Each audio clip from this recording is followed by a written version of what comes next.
Oke, baik. Bismillahirrohmanirrohim. Kita langsung mulai saja webinar kita hari ini. Bismillahirrohmanirrohim. Assalamualaikum warahmatullahi wabarakatuh. Selamat siang teman-teman semua. Salam semangat, salam sejahtera, dan salam pejuang ekspor pastinya untuk kita semua. Dan terima kasih banyak saya ucapkan kepada seluruh peserta yang telah hadir pada Zoom kali ini di webinar Ekspor Belantika Academy, Kamis 25 Juli 2024 dengan tema Cara Membuat Laporan Keuangan untuk UMKM dan Eksportir. Bersama Ibu Vera Amalia, dosen akuntansi Universitas Adiwangsa Jambi. Selamat siang teman-teman semua yang sudah hadiri Zoom kita kali ini. Halo teman-teman, selamat siang. Halo guys, ini mungkin bisa sapa-sapa dulu semuanya. Ya. Mungkin sudah di dalam Zoom meetingnya. Bisa nih guys, langsung sapa-sapa juga di kolom komentar kali ya, teman-teman dari mana boleh sapa-sapa di kolom komentarnya. Puji dan syukur atas berkat rahmat Allah Subhanahu wa taala yang telah memberikan kita kesempatan untuk berkumpul di sini dalam keadaan yang paling baik. Selalu berserta salam, marilah kita hadiahkan kejunjungan kita Nabi Muhammad SAW yang telah membawa kita dari zaman kegelapan menuju zaman yang terang benderang seperti sekarang ini. Yang saya hormati, founder Belantika Group Mas Denny Febrian. Yang saya hormati, CEO dari Belantika Academy Mas Suhendi. Yang saya hormati seluruh tamu dan stakeholder ekspor yang hadir pada Zoom kali ini. Yang saya hormati dan kami nantikan Ibu Vera Amalia yang akan menjadi narasumber di webinar hari ini. Dan pastinya yang saya banggakan seluruh peserta Zoom webinar Ekspor Belantika Academy dari Sabang hingga Merauke.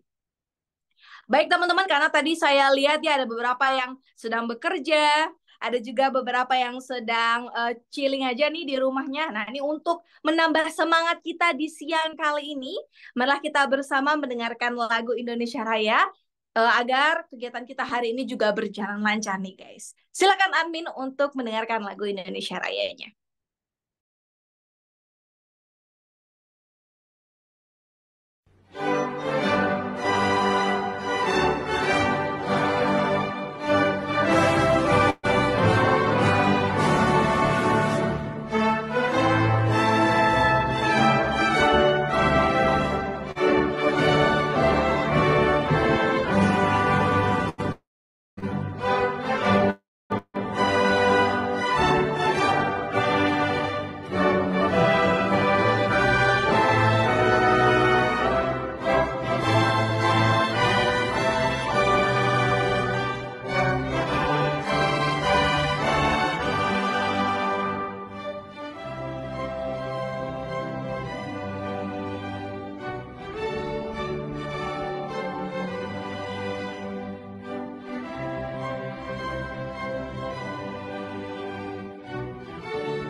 Oke, baiklah. Hiduplah Indonesia Raya. Semoga setelah mendengarkan lagu Indonesia Raya tadi, kita sama-sama bisa mendengarkan materi dari narasumber dengan semangat, dan teman-teman juga bisa banyak nih pertanyaannya untuk nanti ditanyakan kepada narasumber kita hari ini. Baik, walaupun ini bukan webinar yang pertama kali ya Belantika Academy laksanakan, selama Belantika Academy menemani teman-teman ya perjalanan bisnis ekspornya. Tapi izin, mana tahu di sini ada yang belum kenalan dengan saya, belum pernah ketemu dengan saya sebelumnya di TikTok ataupun sosmed lainnya. Izin teman-teman saya memperkenalkan diri. Perkenalkan, nama saya Cemara Gita, atau mungkin saya lebih akrab dipanggil Miss Ara ya, karena saya sering nemenin teman-teman untuk masalah korespondensi dalam bahasa Inggris ketika bisnis ekspornya teman-teman mengalami kendala nih soal komunikasinya. Baik teman-teman, izin juga saya bakalan menjadi moderator untuk di kegiatan hari ini. Jadi saya akan membacakan nih rangkaian acara kita pada hari ini. Yang pertama, pembukaan yang sedang berlangsung. Yang kedua akan ada sambutan dari pimpinan izinkan.id. Selanjutnya ada pemaparan materi langsung dari narasumber kita hari ini dan diikuti dengan tanya jawab dari teman-teman yang sudah hadir dalam Zoom webinar kali ini. Dan untuk di webinar kali ini saya hanya punya sedikit aturan ya atau peraturan ya biar kita makin smooth untuk webinarnya. Yang pertama, silakan teman-teman yang baru aja join ya untuk di webinarnya, silakan boleh ganti dulu nama dan juga asal daerahnya. Kalau teman-teman member Belantika boleh ditambahkan hashtag member angkatan 12 misalnya. Sekarang kan sudah angkatan 42 nih. Tapi kalau teman-teman berasal dari yang umum, nggak apa-apa, buat aja nama dan juga asal daerahnya. Silakan guys, saya kasih waktu 1 menit nih untuk ganti nama dan juga asal daerahnya. Ini biar memudahkan kita untuk komunikasi dan juga kolaborasi pastinya. Silakan guys, boleh diganti dulu nama dan juga asal daerahnya. 1 menit nih, saya kasih nih waktu nih buat teman-teman nih, silahkan.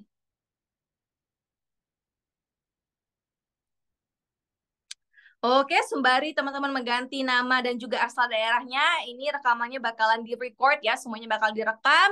Jadi kalau teman-teman ada ketinggalan sedikit soal materinya, tenang aja, nanti bakalan kami upload biasanya ke YouTube-nya Belantika Academy. Teman-teman langsung aja datang ke YouTube kami, lihat rekaman webinar kali ini ya. Oke, I think sudah semua ya, teman-teman sudah mengganti namanya. Coba saya lihat dulu deh. Waduh, ada yang jauh banget dari Kalimantan Tengah, luar biasa. Ada yang dari Lampung, bahkan ada juga yang dari Maluku nih. Wah, jauh-jauh ya guys, ada dari Papua nggak nih? Benar-benar dari Sabang sampai Merauke nih kalau gitu. Oke, baik admin, mungkin sebelum kita langsung mulai ke materinya, karena pemateri kita juga sudah standby dalam Zoom meeting kita kali ini, boleh dong kita screenshot dulu kali ya, foto bersama. Akan teman-teman open mikrofonnya, open kameranya ya. Boleh buka dulu kameranya, terus kita foto bareng-bareng nih di sini. Silakan guys. Oke, admin ready, admin? Kita bakalan screenshot. Wah, ini ada yang cantik, ada yang ganteng, Mas Mbak semua di sini. Oke, in 1, 2, and 3. Silahkan. Oke, salam semangat guys semuanya. Salam semangat. 1, 2, 3. Oke, nanti kita bakalan foto bersama lagi kok, guys. Oke, thank you so much teman-teman semua di sini. Nah, ini kan teman-teman sudah di dalam webinar ya. Teman-teman sudah lihat ya link yang kami share ke teman-teman bahwa hari ini akan ada webinar khusus untuk membantu teman-teman yang punya usaha dalam pelaporan keuangannya. Nah, teman-teman mungkin saya mau tanya satu orang kali ya, webinar ini dilaksanakan oleh siapa nih ya? Coba saya tanya, mana tahu datang ke Zoom ini nggak tahu ya siapa yang melaksanakan webinar ini. Mungkin yang open, langsung dimatiin semua kameranya ya. Oke, oke. Langsung mati semua kameranya nih. Oke, coba Mas siapa ya? Mas Ibnu kali ya dari Jawa Timur. Boleh open microphone-nya, Mas Ibnu? Silakan, Mas Ibnu. Ini hari ini webinarnya siapa yang melaksanakannya? Ini ada 2 nih. Lalalala X, lalalala. Waduh, pada langsung matiin kameranya nih. Ini kelihatan banget nih. Nggak ngeliatin posternya nih. Oke deh, kalau gitu, kalau teman-teman nggak tahu, kita langsung undang aja kali ya yang melaksanakan webinar kali ini juga. Karena hari ini webinarnya soal pelaporan keuangan Belantika Academy X izinkan.id. Sekarang, wah bagus Mas Haris, Belantika, tapi ada X-nya, X izinkan.id. Oke, baik, nah ini Kak Aulia, izinkan X Belantika Kak, mantap, mantap, mantap. Oke, hadir juga bersama di sini teman-teman ya, pimpinan dari izinkan.id. Jadi mungkin Mas Ardiansyah bisa ngasih sedikit sambutan ya buat teman-teman yang sudah semangat dari tadi hadir di Zoom kita. Silakan Mas Ardi. Oke, Assalamualaikum warahmatullahi wabarakatuh.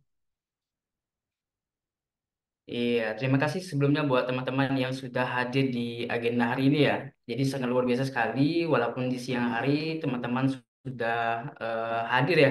Ini cukup ramai ya untuk webinar kita kali ini, dan ini juga sungguh dinanti-nanti ya buat teman-teman UMKM dan dia para pegiat eksportir. apalagi tentang nantinya laporan keuangan seperti itu. Oke, sebelum itu segala puji bagi Allah Subhanahu wa taala, kita bersyukur juga kehadirannya. Alhamdulillah kita diberikan kesempatan untuk berkumpul bersama. Semoga ini mendapatkan keberkahan dan juga selawat berikan salam. Tak lupa juga kita kirimkan kepada baginda kita Nabi Muhammad Sallallahu Alaihi Wasallam dengan lafaz Allahumma sholli ala Sayyidina Muhammad wa ala ali Sayyidina Muhammad. Baik, pada siang hari ini juga di tengah-tengah keramaian kita juga itu kehadiran dari narasumber kita yang sangat ditunggu-tunggu ya.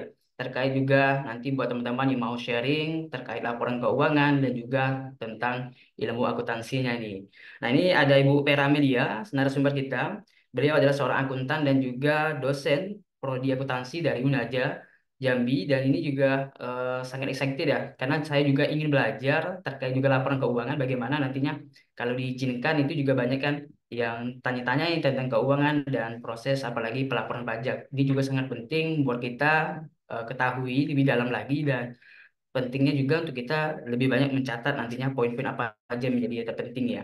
Dan juga yang saya hormati founder Belantika Group yaitu Mas Denny Febrian, dan juga CEO Belantika Academy yaitu Mas Suhendi, dan juga Miss Ara selaku host dan moderator kita kali ini ya.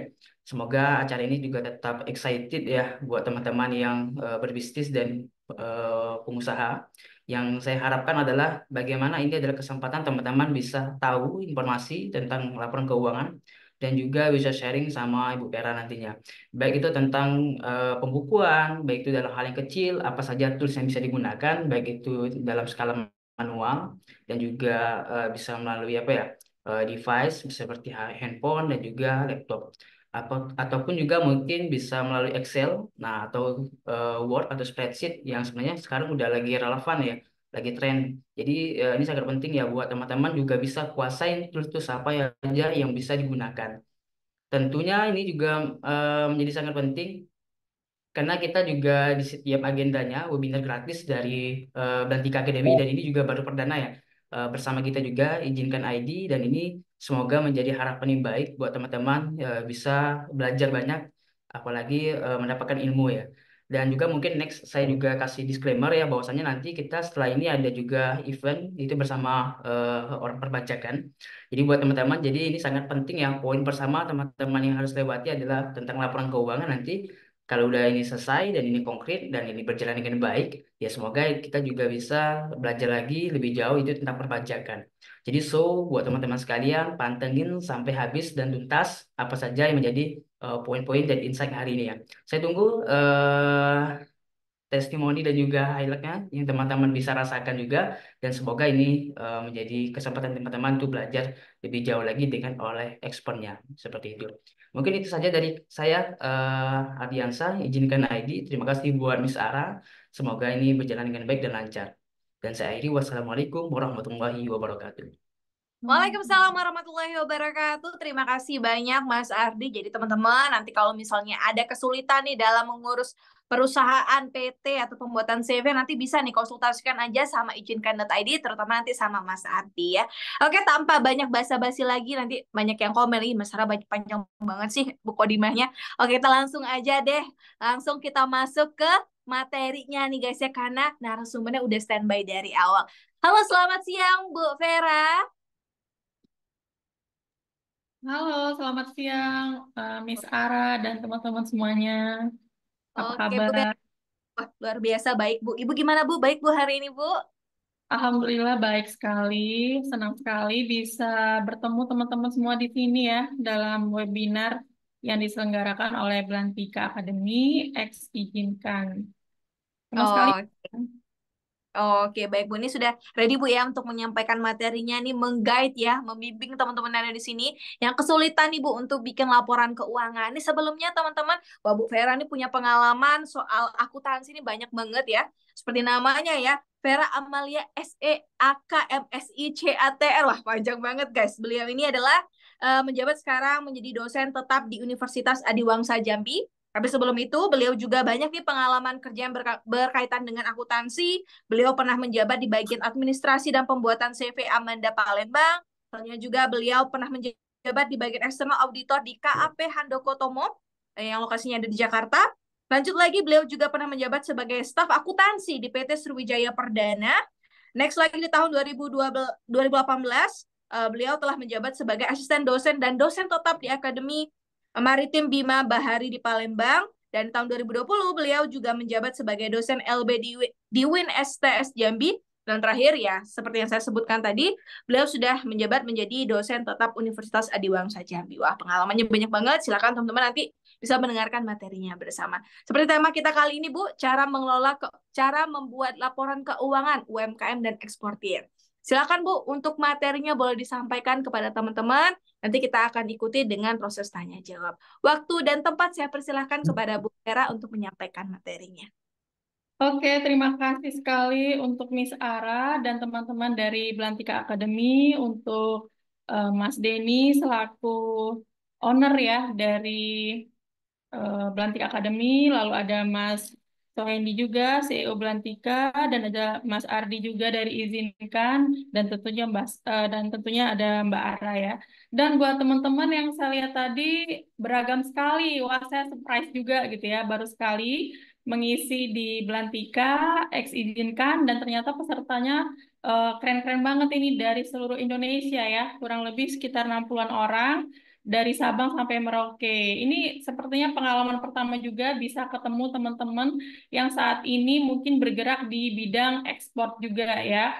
Nah, sebelumnya izinkan saya untuk sebelum memaparkan materi ini, saya mungkin akan sedikit menyampaikan kalau materi kita hari ini fokusnya memang ke UMKM.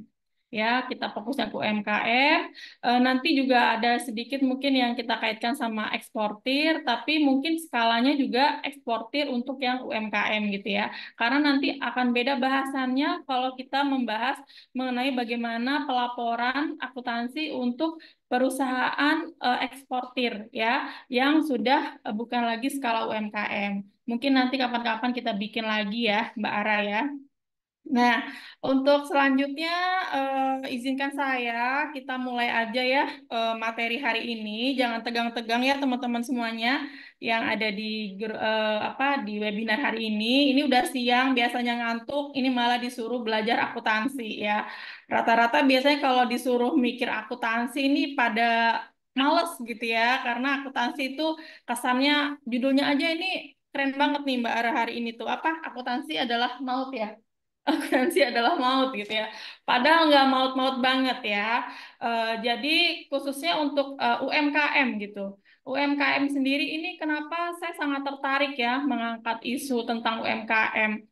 Karena teman-teman mungkin perlu ketahui juga ya. Jadi Indonesia kita ini perekonomiannya ditopang paling utama itu ternyata dari UMKM. Jadi 62% perekonomian Indonesia itu asalnya itu dari UMKM, teman-teman. Dan sudah terbukti gitu ya, pada saat diterpa atau diterjang badai gitu ya, badai bahasa saya. Jadi misalnya kayak kemarin kita COVID gitu. Ternyata yang masih bisa bertahan gitu itu gara-gara UMKM-nya. Karena UMKM-nya yang banyak di Indonesia ini dari yang mikro, yang menengah sampai yang dari yang mikro, kemudian yang ukurannya sedang, menengah itu semuanya ternyata berkontribusi sekali untuk bagaimana perekonomian Indonesia itu bisa bangkit gitu ya. Jadi kalau menurut saya nggak melebih-lebihkan kalau yang namanya UMKM itu saya sebut dia pahlawan ekonomi ya, pahlawan ekonominya Indonesia kayak gitu. Kemudian ini next Mbak Ara. Nah, ini udah saya bahas tadi ya, kenapa disebut pahlawan perekonomian Indonesia. Dan ini bukan kata saya. Jadi ini memang sudah disebutkan gitu ya oleh para ahli ekonomi, karena memang Indonesia itu eh, model perekonomiannya itu paling besar dari perekonomian yang kelasnya UMKM ini gitu ya. Karena banyak sekali yang tumbuh berkembang dari rumah gitu ya, usaha mikro gitu memang sangat banyak sekali di Indonesia. Kalau mungkin teman-teman yang apalagi yang lagi bergerak di bidang ekspor gitu ya, ngelihat tahu ya kalau di Amerika itu kan perekonomiannya ditunjang itu paling tinggi itu dari misalnya adanya perusahaan yang IPO di bursa gitu ya. Nah, kalau di Indonesia ini kita belum ke situ karena pada saat ini untuk perusahaan yang masuk bursa aja kita baru sekitar 800 atau 900-an. Tapi kalau untuk UMKM-nya itu memang sangat tinggi sekali.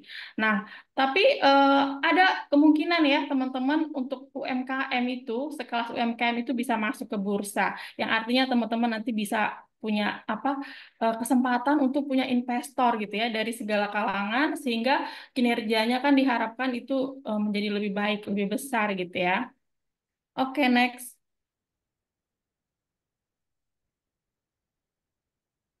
Nah, itu tadi udah ya, kita next lagi, Bang. Nah, sebelum kita lanjut lagi nih mengulik tentang laporan keuangan itu sendiri, mungkin saya akan sedikit ngebahas definisi dari UMKM ya. Nah, ini teman-teman yang ada di grup apa sebagai peserta hari ini kan memang rata-rata kayaknya UMKM juga gitu ya. Tapi mungkin kadang-kadang kita masih bingung nih, saya itu masuk UMKM yang mana gitu ya. Nah, definisinya sendiri ini kita sesuai dari keputusan Menteri Keuangan ya tahun 2003. Nah, apa sih yang dimaksud sama UMKM? UMKM itu adalah usaha produktif, bisa milik keluarga atau perorangan yang dimiliki warga Indonesia tentunya, dan memiliki hasil penjualan paling banyak per tahunnya itu di 100 juta eh, rupiah saja gitu ya. Nah, ini namanya adalah usaha mikro, di mana usaha mikro ini dapat mengajukan kredit kepada bank itu cuman paling banyak di angka 50 juta. Nah, kenapa sih UMKM itu perlu punya laporan keuangan? Ini salah satunya teman-teman. Kalau kita mau punya pendanaan dari luar, itu salah satu syaratnya, biasanya itu disyaratkan kita harus punya laporan keuangan ya. Oke, kemudian undang-undang ini diperbarui di tahun 2008, nomor 20 undang-undangnya itu tentang UMKM. Nah, di sana dikatakan kalau usaha produktif milik milik orang perorangan atau badan usaha perorangan yang memenuhi kriteria usaha mikro itu, dia memiliki kekayaan paling bersih 50 juta rupiah. Tapi itu nggak termasuk tanah, bangunan, dan tempat usahanya teman-teman. Dan memiliki hasil penjualan tahunan ya. Tahunannya paling banyak 300 juta rupiah. Jadi misalnya teman-teman sekarang usahanya misalnya nih, yang dari mana tadi? Dari Lampung misalnya. Dari Lampung jualnya apa usahanya keripik pisang. Nah, usaha keripik pisang punya toko gitu ya atau bikin toko toko sendiri di rumah gitu ya dan memang membangun gitu ya. Nah, bangunannya itu nggak dimasukin sebagai aset kita ya. Kita dinamakan sebagai apa namanya kriteria UMKM-nya. Nah, kekayaan yang dimaksud itu apa? Misalnya nih, teman-teman di sana punya kendaraan untuk menunjang operasional teman-teman untuk usaha keripik tadi gitu ya. Kemudian juga punya persediaan, teman-teman punya misalnya peralatan untuk masaknya, untuk mesin-mesin bikin keripiknya. Nah, itu kalau di total paling banyak angkanya 50 juta rupiah, itu berarti teman-teman termasuklah dalam skala UMKM. Kemudian hasilnya, misal penjualan teman-teman ini keripik pisang tadi, itu kalau 300 juta itu paling banyak per tahun ya. Jadi misalnya kita anggap aja sebulannya kan kalau dibagi 12 sekitar 20-an, 25 jutaan. Nah, itu berarti teman-teman masih masuk di UMKM. Oke, lanjut.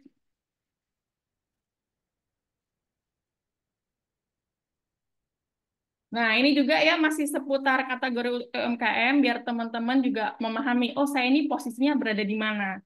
Nah, di sini kita ada dua nih kategorinya ya. Bisa kita lihat dari omset kita atau dari skala usaha. Nah, kalau teman-teman omsetnya sekarang ya itu di 50 juta maaf ya, kriteria omset yang pertama itu kita lihat kekayaannya dulu, kekayaan bersih atau asetnya. Tadi yang saya bilang ya, tidak termasuk tanah sama bangunan. Di luar itu 50 juta per tahun, itu namanya usaha kita masih mikro. Kemudian hasil penjualannya atau omsetnya itu di angka 300 juta. Kalau usahanya usaha kecil, itu di tengah-tengah ya, itu adalah 50 juta sampai 500 juta per tahun nilai kekayaannya kita. Nah, kadang nih yang saya temui beberapa klien saya yang minta bikinkan laporan keuangan, mereka tuh cuman punya laporannya tuh laporan penjualan, laporan pembelian gitu ya. Jadi ada berapa duit masuk, berapa duit keluar, sementara mereka tidak mencatat kekayaannya itu apa aja. Nah, kekayaan ini nanti teman-teman catatnya di neraca namanya. Oke, yang ketiga usahanya usaha menengah. Kalau usaha menengah, teman-teman itu punya kekayaannya sudah lebih dari 500 juta sampai 10 miliar. Ya. Kemudian untuk hasil penjualannya sendiri atau omsetnya itu kalau usaha mikro tadi ya 300 juta, kalau usaha kecil itu dia batasnya dari 300 juta sampai 2,5 miliar. Kemudian kalau usaha menengah itu 2,5 miliar sampai 50 miliar. Nah, kemudian yang kedua ada berdasarkan skala usaha. Nah, teman-teman bisa lihat di sini ya. Kalau usaha mikro, mungkin nih teman-teman kita yang saat ini baru mulai-mulai usaha. Kadang mangkalnya pindah-pindah ya. Jadi misalnya kita punya lapak lah, apa bikin eh, jual kopi ya. Jual kopi yang sekarang lagi ngetren kalau di Jambi, nggak tahu kalau teman-teman di luar sana ya, yang pakai motor gitu ya. Atau yang pakai kontainer gitu, jual sejenis kue atau apa gitu, gorengan. Nah, itu kalau masih pindah-pindah, kita berarti kategorinya masih mikro. Kemudian juga jenis produknya juga mungkin berubah. Hari ini kita bisa jualan misalnya apa ya, risol, keripik, besok mungkin berubah lagi gitu ya. Dan biasanya juga tidak memiliki izin usaha. Yang paling simpel itu paling nggak kita punya NIB ya teman-teman ya. Nah nanti bisa tanya nih kalau izin-izin nanti kita ke Bang Ardi ya. Nah kemudian biasanya tidak punya NPWP juga. Belum ada pencatatan keuangan itu pasti. Kemudian mencampurkan keuangan pribadi dan hasil usaha biasanya. Dan hanya bisa memanfaatkan pinjaman non-bank ya. Karena nggak bisa, biasanya karena tidak bisa jangkauannya untuk pinjam ke bank itu belum bisa. Kayak gitu. Kemudian mereka juga dikerjakan sendiri. Kemudian untuk pengelolaan pekerjanya juga belum ada ya. Kalau usaha kecil, teman-teman bisa lihat di sini biasanya dia sudah menetap ya, dan juga nggak pindah-pindah gitu ya, dan punya izin usaha minimal NIB gitu ya, dan dia juga punya NPWP. Kemudian biasanya dari beberapa klien saya dia sudah punya nih laporan keuangannya, tetapi laporan keuangannya ini ya itu tadi masih bentuknya sangat simpel dan tidak sesuai standar yang ditetapkan oleh Kementerian Keuangan seperti itu ya. Nah, tapi kalau usaha kecil biasanya sudah bisa nih mengakses modal ya, modal ke bank ataupun ke non-bank. Dan bisa juga dikerjakan sendiri atau bisa memiliki beberapa pekerja. Nah, kalau usaha menengah ini teman-teman pastinya tempatnya sudah menetap, kemudian juga produk yang dijual biasanya ya udah itu aja gitu ya.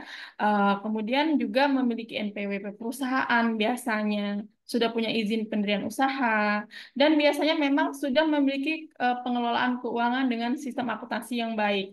Tapi saya juga punya klien teman-temannya yang saya nggak bisa kasih tahu siapa klien saya, dengan posisi usaha menengah, ternyata laporan keuangannya nggak dibikin sesuai standar, kayak gitu ya.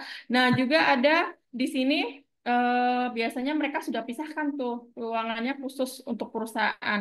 Hanya saja mungkin pencatatannya masih belum sesuai standar gitu ya. Biasanya tentu mereka memiliki tenaga-tenaga profesional untuk mereka pekerjakan ya. Jadi SDM-nya sudah yang berpendidikan, sudah memiliki manajemen sendiri gitu ya. Dan untuk pengelolaan pekerjaannya tentu biasanya mereka sudah lebih ke pengelolaan organisasi perburuhan. Jadi udah memakai sistem kerjanya sudah dibayar UMR seperti itu ya. Oke, next. Nah, kalau kita hari ini bicara, emang kenapa sih perlu banget laporan keuangan gitu ya? Kan ini usaha-usaha sendiri, nggak ada pertanggungjawaban juga ke pihak lain. Beda nih kalau kita misalnya perusahaan besar. Kenapa kita mesti punya laporan keuangan? Karena bersifat publik, jadi kita harus tanggung jawab sama investor. Jangan salah ya teman-teman ya, walaupun perusahaan kita, usaha kita ini usaha kecil, usaha mikro sekalipun gitu ya, selagi kita udah memenuhi kriteria yang saya sebutkan tadi di depan gitu ya, dengan misalnya sudah punya harta minimal 50 juta, kemudian setiap bulan itu kita punya omset ya, bukan keuntungan, omset aja. Omset udah sekitar 25-an sampai 30 juta. Kita itu udah sebenarnya ini memang bukan wajib, tapi seharusnya kita punya. Nah, yang paling penting itu kenapa sih sebenarnya? Mungkin ya teman-teman yang paling sering itu ya akhirnya bikin laporan keuangan itu karena perlu pendanaan. Pendanaan nggak melulu kita harus kayak misalnya minta dari pihak bank atau apa gitu. Kadang-kadang nih dari pengalaman teman-teman UMKM yang pernah saya tangani yang jadi klien saya, rata-rata juga ada UMKM itu yang mereka sudah apa karena apa bagus gitu ya kinerjanya udah bagus kayak misalnya viral enak gitu ya di satu kota misalnya di kota Jambi itu rata-rata dilirik loh sama investor. Nah mungkin nanti teman-teman di antara teman-teman di sini yang usahanya ada juga nih yang mungkin dilirik gitu ya oleh investor. Tapi saat mereka mau masuk, mau menginvestkan dananya, mau memberikan dananya gitu ya untuk membiayai usahanya teman-teman, karena nggak punya itu laporan keuangan itu bisa aja tuh jadinya batal gitu. Karena gimana bisa suatu usaha itu eh, bisa dilihat bagus gitu ya, bisa dilihat nih untung apa berapa untungnya yang benar berapa hartanya kalau nggak punya laporan keuangan kayak gitu. Oke, next. Nah, sebelum kita belajar sedikit hari ini ngulik-ngulik laporan keuangan, teman-teman mungkin akan saya kasih insight sedikit gitu ya. Kenapa sih UMKM itu perlu laporan keuangan? Landasannya apa? Kayak gitu ya. Nah, jadi teman-teman, kita ini akuntan ya, akuntansi ya khususnya di Indonesia itu kita kiblatnya tuh juga dari Amerika ya kayak gitu. Nah, jadi kita punya pilar of SAK atau standar akuntansi keuangan. Nah, standar akuntansi keuangan inilah yang sebagai dasar teman-teman untuk menyusun laporan keuangan. Jadi nggak bisa tuh bikin laporan keuangan suka-suka kita gitu ya, yang ditulis suka-suka kita aja. Nggak bisa. Jadi harus ada yang ditulis sesuai standar. Nah, di slide yang sebelumnya tadi saya ada kasih link. Nanti teman-teman bisa ya kalau mau download. Sepertinya bisa di-download atau kalau mau dibaca-baca nanti bisa ke websitenya IAI ya, IAI Global. Nanti teman-teman di sana khusus yang UMKM nih bisa akses standar akuntansi keuangan. Jadi yang umum ada, yang etap ada, yang EMKM ada, sampai yang syariah ada. Jadi minimal walaupun teman-teman bukan sarjana akuntansi, tapi karena udah punya usaha, minimal teman-teman tuh paham gitu ya. Dan itu bisa teman-teman akses. IAI itu apa sih sebenarnya Mbak Pera gitu ya? Nah kalau IAI sendiri itu adalah lembaga ya teman-teman. Jadi IAI itu adalah Ikatan Akuntan Indonesia. Nah saya salah satu akuntan Indonesia juga teman-teman ya. Jadi di IAI ini nanti kita eh, ada lembaga ya namanya IAI inilah yang membuat peraturan, yang membuat standar. Harusnya bentuk laporan keuangan itu seperti apa, syarat-syaratnya apa, poin-poinnya apa, akun itu harus disusun seperti apa. Misalnya teman-teman punya persediaan, disusunnya sebagai bagaimana. Itu harus, misalnya teman-teman nih satu juga nih masalah yang ada di UMKM. Teman-teman itu punya aset ya, jadi teman-teman misalnya di tempat usahanya punya kendaraan, punya laptop untuk misalnya administrasi gitu ya, punya yang pasti itu AC misalnya gitu. Tapi teman-teman tidak bikin pencatatan akuntansinya. Jadi hanya dicatat aja itu barangnya, tapi tidak dilakukan penyusutan misalnya. Padahal di akuntansi itu kita harus susutkan tuh. Jadi kalau misalnya AC, AC itu cuma hitung 4 tahun aja teman-teman. Jadi dari teman-teman beli nih, misal di tahun ini teman-teman belinya di tahun 2020. Ini tahun 2024 bulan Juli, udah pas 1 tahun. Nah di bulan nanti, bulan ke-8, itu teman-teman angkanya udah nol di laporan keuangan teman-teman ya untuk si aset AC tadi. Tapi ternyata barangnya masih ada. Nah, itu nggak apa-apa. Nah, kebanyakan yang terjadi di UMKM itu mereka cuma catat aja pas belinya, tapi mereka tidak susutkan. Kayak gitu ya. Nah, kalau kita ngomongin SAK ini, teman-teman, dia yang pertama ada namanya SAK umum atau standar akuntansi keuangan umum. Nah, ini IFRS base. Maksudnya apa? Maksudnya kita jadi di Indonesia ini untuk bikin laporan keuangan itu kita standarnya tuh internasional ya teman-teman. Internasional itu namanya IFRS. Ya, ini federasi internasionalnya. Jadi kita bikin nggak bisa ibaratnya suka-suka kita. Jadi ada standarnya dan standar Indonesia itu standarnya ngikuti standar internasional kayak gitu ya. Jadi misalnya nih, mana tahu nih suatu hari teman-teman UMKM ini akhirnya nanti besar gitu ya, nanti akhirnya bisa masuk bursa. Nah, saat teman-teman udah masuk bursa, artinya teman-teman nanti masuklah ke Bursa Efek Indonesia misalnya, di mana teman-teman nanti sudah bisa menawarkan aset teman-teman, menawarkan saham ya. Jadi teman-teman nanti ada apa yang mau invest ke teman-teman, nanti perusahaan teman-teman itu menjual saham seperti itu. Nah, itu kita harus susun laporan keuangannya berdasarkan ini, IFRS base. Ya, mudah-mudahan ada. Karena di salah satu komunitas yang saya ikuti ya, mungkin teman-teman ada yang tahu, itu komunitas UMKM juga yang memang skala nasional, itu sudah ada yang masuk dia ke Bursa Efek. Ya, mana tahu nanti teman-teman yang ada ikut webinar ini, mungkin 5 tahun ke depan, 3 tahun, kita nggak tahu ya. Amin. Nah, yang kedua ada SAK etap. Nah, kalau yang ini dia itu untuk entity with no public accountability. Artinya perusahaan-perusahaan atau usaha-usaha tanpa perlu pertanggungjawaban publik. Kalau yang atas ini kan jelas di sini yang punya usaha itu juga ada investor yang nanam saham. Kalau di sini mungkin belum ada nih investornya. Kalaupun ada investor mungkin teman kita sendiri. Nah, kalau yang ini dia kita pakailah standar ETA. Dulu untuk UMKM sendiri teman-teman nggak ada nih SAKMKM ini. Dia makainya yang ini, disamain. Tapi sekarang, mungkin teman-teman yang punya lembaga-lembaga sekolahan ya, kayak yayasan atau misalnya yang pesantren, kayak gitu juga masuknya di SAK ETAP.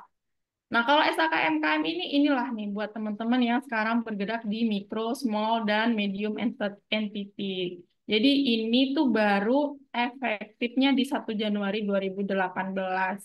Dan karena Indonesia juga banyak yang berdasarkan syariah, jadi IAI juga bikin nih standar transaksi untuk keuangan yang syariah. Kayak gitu ya. Next, Kak. Nah, ini masih lanjutan sedikit ya, biar teman-teman sedikit paham. Saya langsung aja ke sini ya, teman-teman ya. Nah, kalau SAK etap sama SAK MKM ini dia standarnya lokal. Jadi yang buat memang kita di Indonesia, yang buat IAI Indonesia tadi ya. Nah, standar lokal ini minimal apa sih? Nah, ini ya, entitas tanpa akuntan publik yang signifikan. Kemudian entitas ini, si MKM ini, kalau dia tadi UMKM, nah kalau di IAI dia sebutnya entitas mikro, kecil, menengah, ya. Nah, ini sesuai dengan karakteristik yang tadi sudah saya sebutkan di Undang-Undang Nomor 20 Tahun 2008 mengenai UMKM. Next. Nah, ini ya, kita langsung aja. Jadi, apa sih laporan keuangan yang di minimal harus teman-teman UMKM tuh punya sesuai standarnya?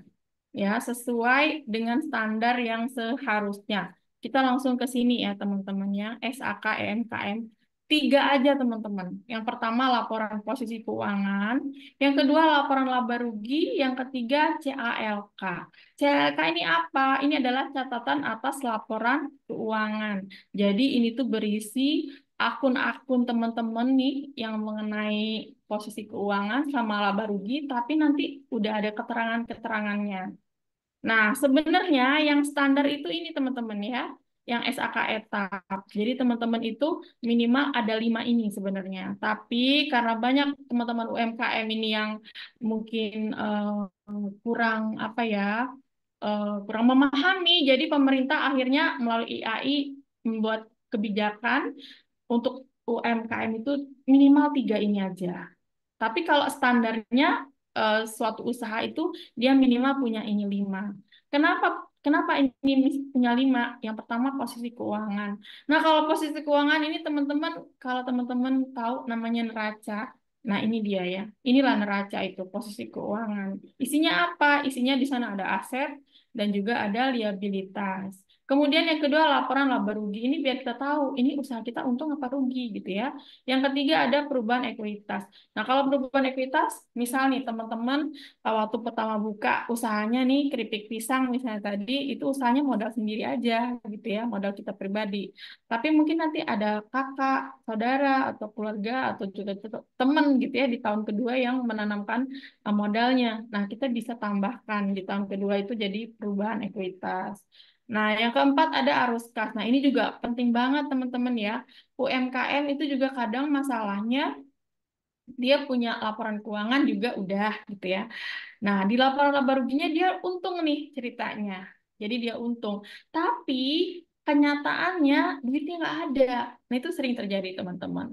Karena apa? Karena dia tidak ngelihat arus kas. Karena kalau arus kas ini tuh real bener-bener uang yang kita catat masuk dan keluar. Kayak gitu ya. Oke, next. Nah, ini kita belajar sedikit ya, biar teman-teman nanti kalau selesai webinar ini di rumah yang punya usaha udah langsung mau ngapain tuh tahu gitu ya. Nah, teman-teman sekarang ini sebenarnya siklus akuntansi sendiri tuh kalau satu-satu rincian bener-bener itu dia ada 11 siklusnya. Tapi ini saya persingkat aja jadi 5 ya. Pertama, jurnal. Nah, kalau jurnal ini teman-teman isinya itu dari transaksi kita. Misalnya nih, kita usaha apa lagi ya? Tadi dari mana nih? Tadi saya lihat ada Mbak Pina tadi Rempeyek Ilham ya, yang dari Jambi. Halo Mbak Pina. Nah, kalau Mbak Pina misalnya dia Rempeyek Ilham. Nah, Rempeyek ini mungkin pembelian bahan gitu ya, pembelian bahan, bahan bakunya kan kalau Rempeyek misalnya tepung, kacang gitu ya. Nah, itu pertama kita beli misalnya ada notanya kan. Nah, yang itu harus teman-teman kumpulkan dulu sehingga nanti dari nota-nota itu kita bikin jurnalnya. Jadi misalnya terjadi pembelian apa namanya kacang misalnya ya. Nah, di sana nanti kita teman-teman langsung catat aja. Berarti kasnya kan berkurang nih, duit kita keluar. Tapi kita masuk persediaan kita ya. Persediaan kacang kita di toko kita itu ada. Jadi persediaan pada kas. Misalnya kayak gitu. Itulah maksudnya jurnal. Nah, kemudian setelah itu diapain? Setelah itu dari jurnal-jurnal yang satu-satu tadi, itu nanti barulah teman-teman masukin ke buku besar. Nah, baru setelahnya kita bikin neraca saldonya nih. Sudah neraca saldo jadi neraca lajur. Nah, neraca lajur ini teman-teman dia namanya bisa disebut juga trial balance biasanya ya. Di situ udah kelihatan tuh ada laporan laba ruginya, ada neracanya. Tapi masih uji coba sampai baru nanti kita susun lah yang terakhir itu namanya laporan keuangan. Oke, next. Ini materinya agak panjang ya, teman-teman. Mudah-mudahan nggak ngantuk ya. Nah, ini juga pelan-pelan kita pahami sedikit aja ya, persamaan akuntansi. Nah, persamaan akuntansi yang teman-teman mungkin sebagai pelaku usaha tuh mungkin pahami lah dikit ya, di mana untuk neraca si persamaan akuntansi ini, teman-teman tuh harus paham satu dulu. Kekayaan yang teman-teman punya, usaha ini, teman-teman ini, itu harus sama dengan sumber dana atau liabilitas ditambah dengan modal. Jadi dia harus balance dulu. Nah, coba habis dari sini nanti teman-teman hitung di rumah, ya, yang punya usaha nih, usaha-usaha kecil menengah, hitung yang belum punya laporan keuangan ataupun yang sekarang masih nyatetnya cuma adanya pemasukan pengeluaran, coba teman-teman hitung asetnya tuh apa aja nih, punya apa aja ya teman-teman ya usahanya, itu dirincikan dulu, nanti bikin persamaan ini. Kita ada utang nggak kira-kira? Usaha kita ini ada utang nggak? Kalau nggak ada utang ya udah nolin. Kemudian yang ketiga apa? Kita lihat kita modalnya dari mana aja ya usaha ini dari mulai dibuat dulu. Nah, nanti nilai ini sama ini harusnya sama atau seimbang ya. Oke, next. Nah, ini contoh-contoh singkat aja ya, teman-teman. Ini misalnya di sini ini Mbak Melati ini yang punya usaha, dia buka rekening bank atas nama CP Kue dan dia menyetorkan dana 25 juta. Nah, ini dia waktu dia baru buka usaha. Dia punya modal sebesar 25 juta. Jadi di aset kita catat dia sebagai kas, teman-teman ya. Walaupun ini masuk ke rekening. Jadi rekening bank itu juga dimasukkan sebagai aset. Nah, jadi kita catat nih 25 juta. Nah, di kanannya apa? Di kanannya modal masuknya, juga 25 juta. Nah, ini namanya persamaan akuntansi yang balance. Kita nggak ada utang misalnya. Tapi kalau misalnya teman-teman di sini dari awalnya udah ada utangan nih misalnya ya 10 juta, 15 jutanya duit sendiri. Nah, ini juga bisa. Ya, oke, next. Nah, ini bentuknya kalau yang namanya jurnal ya. Tinggal kita tulis aja hari ini tanggal berapa uraiannya, nah, kemudian debit kreditnya. Teman-teman mungkin mikir, emang mesti ya UMKM tuh bikin kayak gini? Ada nggak sih cara yang lebih gampang? Ada ya. Teman-teman nanti bisa download-download aja banyak yang tersedia, yang gratisan ya, yang disediakan di aplikasi. Bagaimana bikin laporan keuangan untuk usaha UMKM. Tapi ingat, kalau kita nggak paham, kita juga nggak bisa nanti masukinnya. Kayak gitu ya. Ada aplikasinya, tapi kita nggak tahu ini masuknya kemana gitu. Oke, next. Oke, next. Nah, terus, nah, terus. Nah, ini sorry ini agak ini ya bergeser. Nah, jadi teman-teman kita di akuntansi itu kita punya saldo normal namanya ya. Untuk si aset, aset ini kekayaan kita ya. Nah, kas, persediaan, ada orang yang ngutang ke kita, namanya piutang. Itu kalau dia naik angkanya, itu dicatatnya di debit. Tapi kalau nurun, kita catatnya ke kredit. Kayak tadi pembelian. Karena kita keluar duit kan, jadi dia kredit keluarnya. Kalau yang kedua, akun liabilitas, liabilitas tadi itu utang ya teman-teman. Kalau nurun, justru dia posisinya di debit. Tapi kalau utang kita ini apa namanya mengalami kenaikan, dia di kredit. Kayak gitu ya. Sama juga nih si ekuitas. Modal juga ditulis di penurunannya di debit dan kenaikannya ini di kredit. Oke, next. Nah, ini ya, ini lebih gampang ngelihatnya. Ini namanya akun-akun neraca, teman-teman ya. Yang pertama, teman-teman harus nanti sampai di sini, selesai dari sini langsung cek teman-teman tuh punya aset apa aja. Kayak gitu. Misalnya, oh iya ya, tahun kemarin itu aku udah jual, misalnya yang usahanya ini nih, punya apa namanya, usaha jahit menjahit nih, punya konveksi. Aku udah ada jual ya, mesin satu, mesin jahit. Nanti teman-teman kurangin aja asetnya. Kayak gitu ya. Nah, ini juga kewajiban, ini artinya apa ya? Utang ya, utang piutang, utang-utang ya, utang kita teman-teman ya. Nyatetnya juga di sebelah kanan, bukan di kiri. Yang ini tadi adalah si modal. Ya, oke, next. Nah, ini sedikit teman-teman nanti bisa kalau mau lihat mau baca detail ini silahkan aja ke webnya IAI teman-teman ya www.iai global ya nanti di situ teman-teman akan lihat bentuk SAK tuh apa aja SAK MKM tuh apa aja SAK biasa tuh apa etap syariah bisa teman-teman pelajari sendiri ya bisa dilihat di situ. Nah, ini tuh isinya kalau SAK MKM ya. Lengkap banget ya dari konsep apa yang harus bagaimana kita menyajikan laporan keuangan itu. Laporan posisi keuangan itu bentuknya gimana sih? Laporan laba rugi itu gimana bentuknya? Catatan atas laporan keuangan juga bagaimana? Kemudian kebijakan akuntansi yang dipakai apa? Estimasinya apa? Kemudian untuk nyatat aset, liability itu bagaimana? Persediaan juga ada bab 9 ya. Ada juga kalau misalnya teman-teman udah nanti ada investasi di situ juga ada caranya. Next. Nah, di sana juga kalau teman-teman punya aset tetap nih, aset tetap itu artinya apa nih? Aset tetap artinya teman-teman punya rumah, bukan rumah ya, maksudnya gedung. Misalnya teman-teman nih punya sendiri, tempat usaha itu bangun sendiri gitu ya. Kemudian juga misalnya tanah teman-teman milik punya sendiri gitu ya. Dan beberapa aset-aset tetap lain yang saya bilang tadi harus disusutkan. Nah, ini juga penting banget. Itu juga ada. Kemudian aset tidak berwujud. Nah, misalnya teman-teman nih, teman-teman bikin satu produk yang menurut teman-teman itu nggak ada tuh. Jenis kopi itu nggak ada pernah dibikin sebelumnya. Ternyata laku lagi gitu ya. Cepet-cepetlah teman-teman catatkan itu ya. Cepet-cepet daftarkan hakinya. Dan itu nanti kita bisa masukkan di aset tidak berwujud di neraca kita. Nilainya itu nanti bisa disesuaikan gitu ya. Misal nih merek. Nah, mereknya teman-teman itu yang teman-teman misalnya nanti teman-teman ada jual keripik misalnya kayak keripik pisang enak misalnya ya. Nah, keripik pisang enak ini itu juga mesti didaftarkan di Haki mereknya. Dan itu kita akan hitung nanti, kita masukkanlah di laporan aset atau kekayaan kita, kira-kira itu nanti berapa sih harga merek kita itu. Misal kita udah 5 tahun berjalan nih perusahaan kita, ya, usaha kita ya. Jadi nilai si keripik tadi tuh kita anggap 50 juta misalnya. Mereknya aja loh ya teman-teman. Kayak gitu.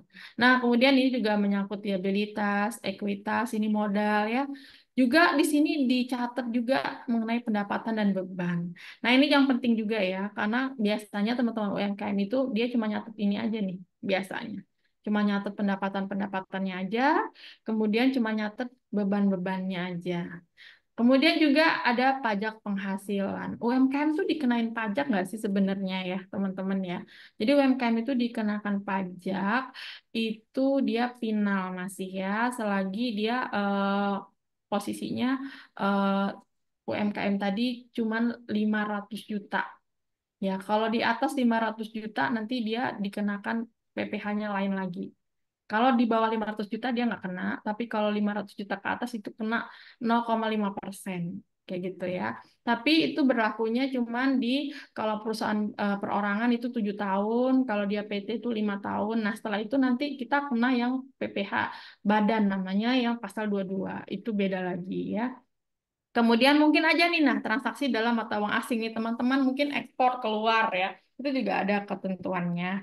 Nah ini tanggal efektif berarti si SAKMKM ini teman-teman ya efektifnya itu tanggal 1 Januari tahun 2018. Jadi logikanya buat teman-teman UMKM sekarang ayo mulai susun laporan keuangannya karena ini udah diberlakukan efektif dari 2018. Ini udah tahun 2024, jadi udah 6 tahun ya harusnya berlaku. Oke, next. Terus,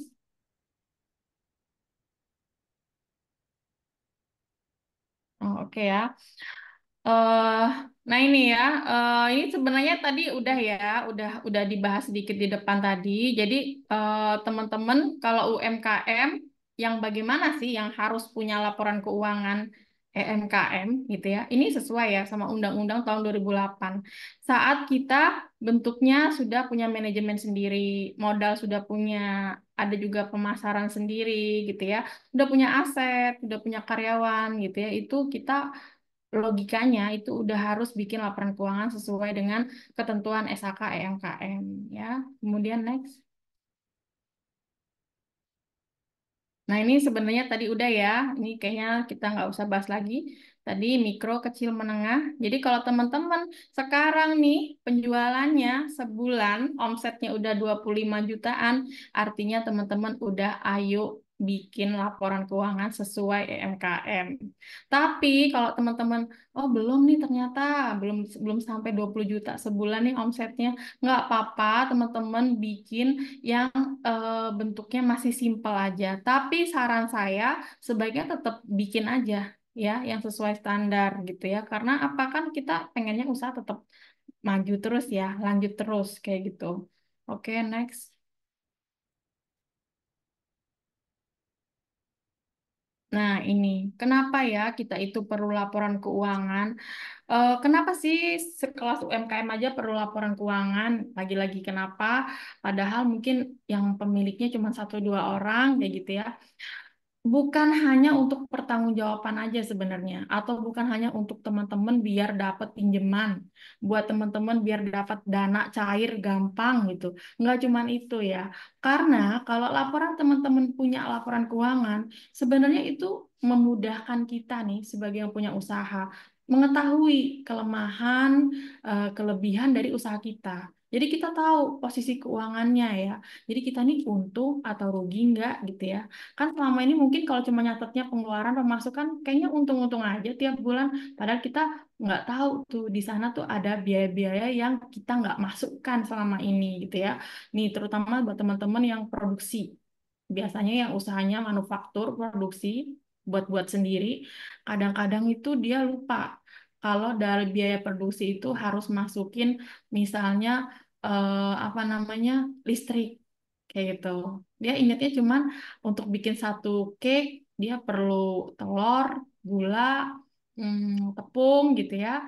Tapi dia lupa nih masukin listriknya di situ. Nah, itu bisanya kalau teman-teman bikin laporan keuangan kayak gitu ya. Dan yang pasti juga untuk pertanggungjawaban manajemen yang pasti. Kalau teman-teman udah punya karyawan, udah misalnya teman-teman kelola oleh manajemen gitu ya. Jadi teman-teman owner, kemudian teman-teman punya karyawan manajemennya. Ini teman-teman harusnya udah punya laporan keuangan karena itu pertanggungjawabannya teman-teman juga gitu ya ke pihak-pihak yang mungkin menanamkan modal kayak gitu ya. Tapi menurut saya pribadi, kalaupun kita enggak kok, saya ada beberapa teman yang usahanya memang pure ya, dia nggak mau utang gitu. Saya nggak mau riba, saya nggak mau utang, saya memang benar-benar mau usaha ini, usaha sendiri. Tetapi kalau nggak punya laporan keuangan, itu juga bahaya. Karena kita nggak tahu real-realnya keadaan kondisi perusahaan kita itu atau usaha kita itu bagaimana. Sehat nggak? Atau ada sakitnya, ada kurangnya, kayak gitu ya.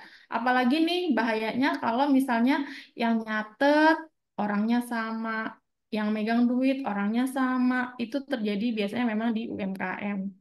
Bahkan kadang uangnya kepake juga, nggak dipisah. Jadi uang untuk pribadi pakai yang itu juga, usaha pakai yang itu juga, kayak gitu. Oke, next. Ini panjang ya, agak panjang ya teman-teman ya siang ini. Nah, ini posisi keuangan. Oke, nah ini dia ya.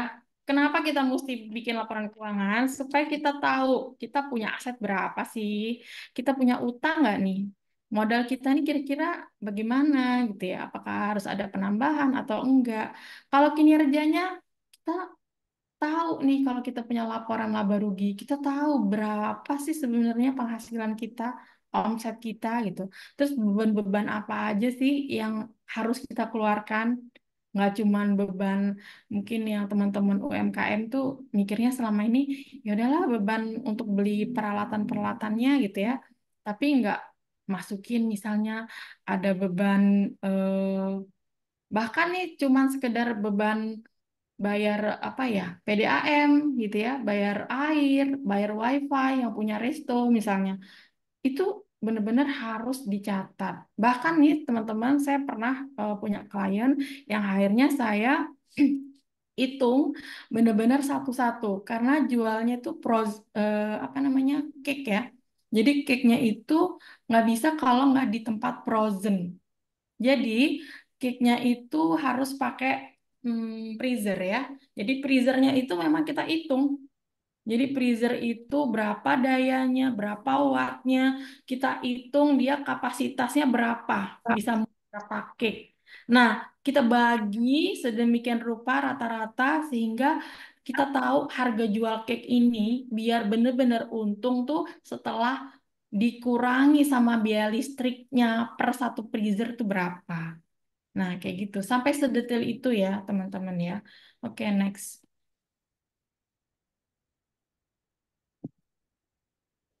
Oke.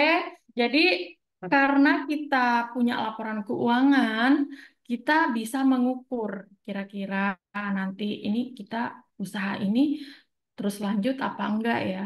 Karena ada beberapa usaha yang mungkin teman-teman nih alami udah berjalan 1-2 tahun, kayaknya kok perkembangannya nggak bagus ya. Apakah sebaiknya lanjut atau enggak gitu. Itu bisa kita ketahui kalau kita punya laporan keuangan ya. Next. Nah, kalau untuk pengukurannya sendiri, teman-teman ya, untuk pengukuran, untuk kita nyatet ya, itu kita berdasarkan biaya historis namanya. Biaya historis itu bagaimana? Jadi biaya yang dibayarkan, yang didapat, yang diperoleh pada saat kita pertama kejadian itu. Jadi misal teman-teman beli laptop gitu ya untuk operasional bagian keuangannya usaha teman-teman nih yang punya pabrik. keripik misalnya. Nah, itu belinya di tahun 2022 gitu. Ya dicatatnya 2022. Walaupun teman-teman baru ngehnya hari ini, baru nanti malam mau catet gitu ya. Oke deh, saya mau catet nanti malam ya, mau catet seluruh harta-harta saya, laptop-laptop, segala mesin, alat pemotong, keripik. Nah, itu teman-teman usahakan catatnya memang sesuai dengan historis dapatnya kapan.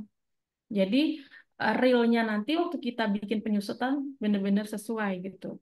Jangan teman-teman ya udahlah kita pukul rata aja, kita buat tahun sekarang aja ya, walaupun belinya 2 tahun yang lalu. Nanti masa manfaatnya nggak sesuai. Tahu-tahu nih tahun depan itu mesin udah rusak. Itu karena misalnya umur mesin tadi itu cuma 3 tahun memang 3 tahun blender misalnya ya teman-teman ya blender yang 3 tahun memang harus ganti tapi karena teman-teman catatnya dibelinya di tahun ini karena baru tahu hari ini harus nyatet seperti itu tahunnya tahun depan nih nggak nyampe tahun depan nih 3 bulan lagi udah rusak kayak gitu. Nah, jadi seperti itu ya masuk dia historis. Oke, next. Kemudian apalagi yang mesti kita pertimbangkan kalau teman-teman mau bikin laporan keuangan. Yang pertama, basisnya tuh akrual ya. Jadi jangan basisnya tuh cash basis. Jadi kalau misalnya duitnya udah masuk, baru kita catat. Enggak. Kalau memang udah terjadi kejadiannya, walaupun duitnya belum kita pegang, itu udah kita catat. Jadi kita akui saat terjadinya gitu ya. Misalnya gimana ya? Contohnya.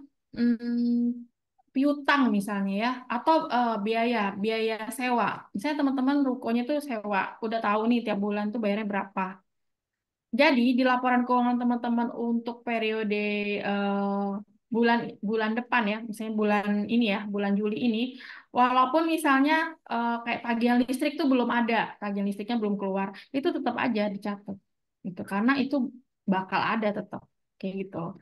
Nah, kemudian asumsi juga nih kalau orang akuntansi itu asumsinya kita tuh punya usaha tuh kepengennya tetap ada terus ya. Usaha itu langgeng gitu.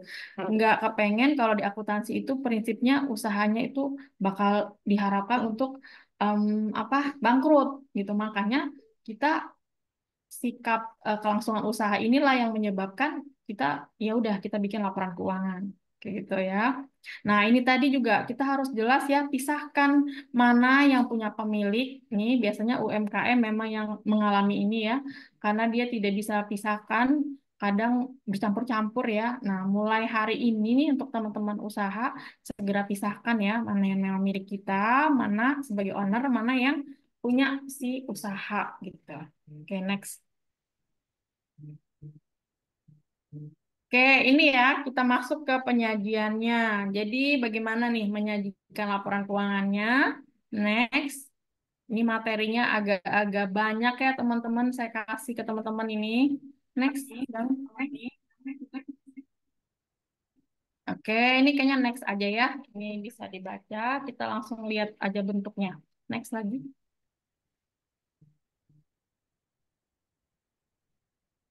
Oke, terus aja Bang. Terus. Ini prinsip-prinsipnya ya, teman-teman ya. Terus, nah yang ini kepatuhan terhadap SKMKM ya, teman-teman ingat kalau kita memang sudah termasuk UMKM, kita udah punya izin usaha, kita harus patuh gitu ya, sama ketentuan yang dibuat pemerintah. Kalau kita punya laporan keuangan, harus punya laporan keuangan yang menerima usaha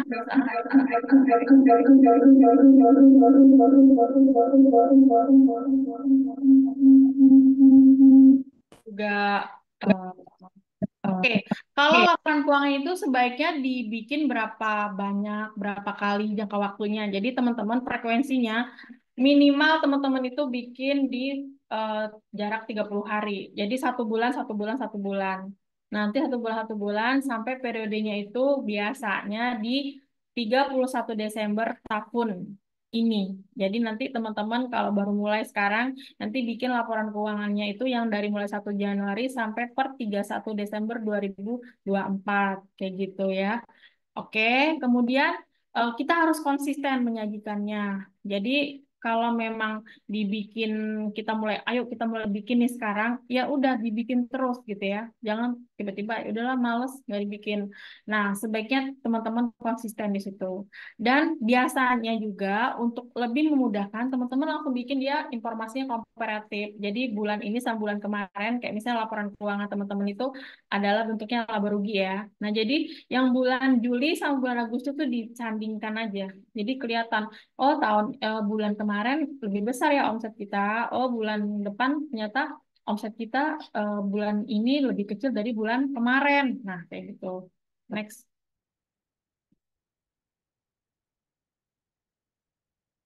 Oke, terus next. Nah, kemudian apa yang mesti ditulis? Jadi teman-teman kalau usahanya masih UMKM, baik eksportir juga, itu minimal kita punya 3 laporan tadi ya. Laporan laba rugi, laporan posisi keuangan atau neraca, dan catatan atas laporan keuangan. Yang ditulis apa? Di atas itu kita tulis nama perusahaan kita, nama usaha kita, kemudian tanggal pelaporannya. Misalnya bulan ini gitu ya, berarti di 31 Juli 2024 kayak gitu. Terus mata uangnya dipakai rupiah.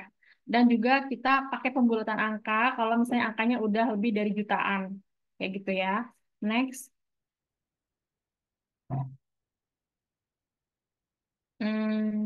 Nah, ini yang tadi yang saya bilang neraca. Jadi teman-teman hari ini udah dapat ilmunya sedikit, tinggal nanti kelompokkan aset teman-teman itu. Kas sama yang setara kas. Jadi kalau misalnya teman-teman punya tabungan di bank, itu masuknya aset juga. Rincikan satu-satu. Ada di bank BCA, ada di bank BNI, ada di bank BRI. Itu ditulis semuanya. Kemudian piutang, ini ada orang yang utang sama kita, dirincikan juga persediaan teman-teman, misalnya yang usahanya furniture misalnya, ada berapa di gudang itu yang apa namanya furniturnya yang belum difinishing, yang udah finishing gitu. Aset-asetnya juga dirincikan ya. Kemudian kalau kita punya utang dirincikan juga sama modal kita berapa. Oke, next. Kalau yang kedua, laporan laba rugi, yang teman-teman mesti catat tuh sebenarnya cuma 3 intinya. Pendapatan. Jadi semua pendapatan teman-teman dari hasil penjualan. Kalau teman-teman usahanya ini bentuknya produk, ya berarti itu pendapatan dari hasil penjualan. Tapi kalau jasa, ya berarti pendapatan dari jasanya. Kemudian beban ya, semua beban-beban keuangan teman-teman dari bayar gaji karyawan, dari bahan baku, segala macam. Kemudian beban pajaknya juga. Kan teman-teman kalau yang misalnya punya resto nih, di situ kan ada PPN-nya. Nah, yang 10% itu juga jangan lupa untuk dicatat ya. Kemudian next.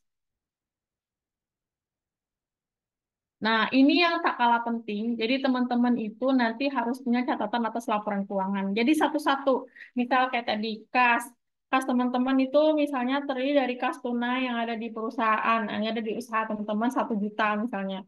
Nanti ada kas kecil. Nah, teman-teman usahakan punya juga kas kecil. Kas kecil itu misalnya nih, kalau dia bentuknya pabrik keripik ya tadi ya, pabrik pengolahan keripik. Jadi kan hari-hari misalnya ada yang butuh beli lem, butuh beli paku gitu ya, hal-hal yang butuh fotokopi gitu ya. Nah itu jangan ngambil dari duit kas besar. Jadi teman-teman pisahkan aja, bikin satu sendiri orang yang megang duit kas kecil. Misalnya rata-ratain aja lah untuk usaha kecil itu misalnya 300 sampai 500 ribu atau sampai 1 juta. Nah nanti setiap hal-hal kecil-kecil itu ngambilnya dari situ gitu ya. Kalau memang misalnya nggak ada keluar hari itu ya nggak apa-apa itu dan misalnya 300 ribu terus gitu ya. Kemudian setiap akun-akun itu nanti akan kelihatan keterangannya tuh dari catatan atas laporan keuangan ini teman-teman ya. Oke, next. Oke, terus Bang. Nah, juga mungkin ini sedikit tambahan aja ya, buat teman-teman yang misalnya gimana ya, Mbak Pera, saya kok nggak bisa nih kayaknya nyusunnya gitu. Teman-teman mulai aja bikin dulu ya, bikin dulu yang saya bilang tadi, aset itu apa aja isinya yang teman-teman punya di rumah, di usaha teman-teman gitu ya. Kemudian pendapatannya itu dari mana aja dapatnya, kemudian beban-bebannya apa. Nah, nanti teman-teman bikin manual dulu aja gitu ya. Nah, setelah manual, baru nanti teman-teman ya bolehlah ya untuk misalnya pakai-pakai apa namanya yang ada di aplikasi. Banyak ya teman-teman yang bisa kalian download. Tapi memang kalau nggak paham, itu juga bingung. Mau masukin apa yang mau dimasukin kayak gitu ya. Itu kadang-kadang yang terjadi. Nah, di sini sedikit apa ya, insight buat teman-teman UMKM, penting banget mungkin untuk memanfaatkan dunia digital ya untuk pemasarannya gitu ya. Karena dengan adanya medsos, adanya platform-platform saat ini itu sangat membantu sekali UMKM nih untuk biaya promosinya jadi lebih murah, lebih cepat menyebarnya gitu ya. Jadi silahkan dimanfaatkan. Oke, next. Nah, untuk pajaknya sendiri ya teman-teman perlu diingat juga biasanya kalau untuk UMKM itu untuk UMKM itu cuma di PPH aja ya. Jadi saya bilang tadi kalau misalnya teman-teman cuma omsetnya 500 jutaan ke bawah itu apa namanya untuk 5 tahun nggak kena ya, tidak kena. Tapi kalau udah 500 juta ke atas dia kena. Cuma 0,5% dari omset bruto. Tapi ada jangka waktunya. Kalau perusahaan teman-teman itu misalnya bentuknya masih pribadi, dia tuh 7 tahun. Tapi kalau dia PKP, dia nanti 5 tahun. Dari situ nanti baru dikenakan lah PPh dua-duanya. Oke, next. Nah, yang ini ya, ini juga mungkin yang menjadi alasan kenapa saya tuh selalu kalau sosialisasi pentingnya laporan keuangan. Karena kalau kita punya laporan keuangan, ini tuh penting untuk teman-teman untuk dapat pembiayaan sebenarnya. Karena kadang-kadang kan kendala utama nih selain dari pemasaran, daya saing yang kurang gitu ya. Anak apa teman-teman UMKM itu permasalahannya tentu di pembiayaan biasanya. Tapi kalau teman-teman punya relasi yang banyak, kemudian punya laporan yang baik gitu ya, menurut saya bisa banget buat mendapatkan pembiayaan yang gampang. Bahkan nggak perlu kayak melakukan pinjaman ya. Bahkan banyak nih teman-teman UMKM yang saya kenal di Jambi ini khususnya karena melihat kemajuan bagus gitu ya, prospeknya bagus, sosmednya bagus gitu. Akhirnya tuh banyak yang menanamkan modalnya. Tapi itu tadi rata-rata memang mereka melihat nih si pemodal nih melihat ada nggak laporan keuangannya kayak gitu. Jadi menurut saya emang penting banget buat teman-teman itu mulai nyusun laporan keuangan. Oke, next. Nah, ini saya kasih contoh sedikit aja ya, karena kayaknya nggak mungkin kalau hari ini kita ambil pena, kertas, terus kayak ajarin teman-teman satu-satu apa namanya bikin-bikin laporan keuangan ya, pusing. Ini udah siang sore ya, teman-teman tambah pusing. Nah, ini kurang lebih contohnya tuh kayak gini. Jadi teman-teman di asetnya nyatetnya kasnya berapa, kalau punya deposito juga dicatat. Kemudian piutangnya, ada persediaan, ada beban-beban gitu ya. Ini namanya laporan posisi keuangan. Ini yang pertama. Atau sering disebut neraca. Nah, jadi teman-teman mulailah bikin ini sekarang. Ya, malam ini atau besok ya. Ajak timnya. Oke, next. Yang berikutnya teman-teman juga ini lanjutannya ya. Kalau tadi sebelah kirinya, ini sebelah kanannya. Teman-teman rincikan, punya utang nggak nih? Kalau nggak punya ya kosongin aja. Kemudian modalnya. Nah, kalau teman-teman misalnya sudah punya laba usaha tahun kemarin, ini masukkan ke sini ya teman-teman ya. Kalau rugi, ya tulis rugi defisit. Kalau misalnya untung, ya ditulis di sini untung. Inilah dasarnya nanti kita untuk perubahan utang dan modal kita kayak gitu.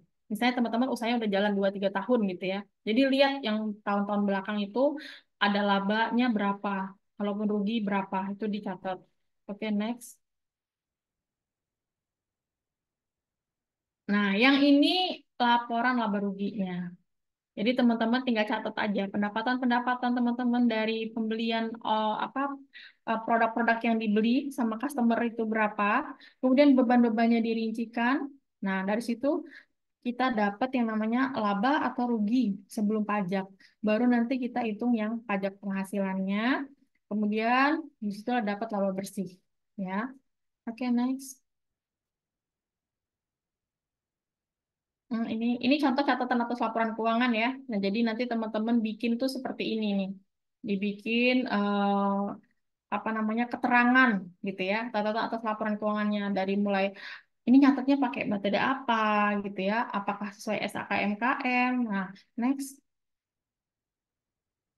Misalnya kasnya berapa aja, kasnya ada berapa sih? Nah, gitu ya. Ada bank mana aja, ada piutang siapa aja nih yang utang sama kita, toko A, toko B, itu dirincikanlah di laporan catatan atas laporan keuangan atau tadi disingkatnya CALK ini ya. Oke, next. Nah, begitu juga kalau punya beban, utang, itu semua dirincikannya tuh di sininya. Kalau yang laba rugi sama neraca, dia nggak ada kata-kata begini ya. Jadi cuma angka, teman-teman. Tapi kalau di catatan ini semuanya lebih rinci. Oke, next. Udah ya, habis ya. Nah, udah selesai materinya. Berapa menit ya? Lama juga. Mungkin saya kembalikan ke Mbak Ara. Mungkin ada teman-teman yang mau nanya ya. Boleh banget, silakan Mbak Ara. Atau ke Mas Ardi, silakan. Oke, dari saya ya mungkin Mbak Vera, wah nih luar biasa teman-temannya karena kalau punya bisnis ya pasti berkaitan dengan pembukuan ya.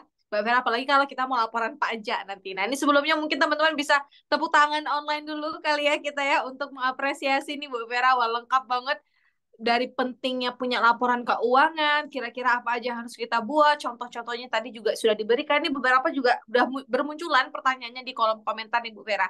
Tapi mungkin sebelum saya bacain pertanyaan-pertanyaan di kolom komentar, ya nanti Bu Vera juga bakal jawab, saya punya satu pertanyaan titipan kali ya, yang pasti teman-teman semua di sini bakalan tanyain juga.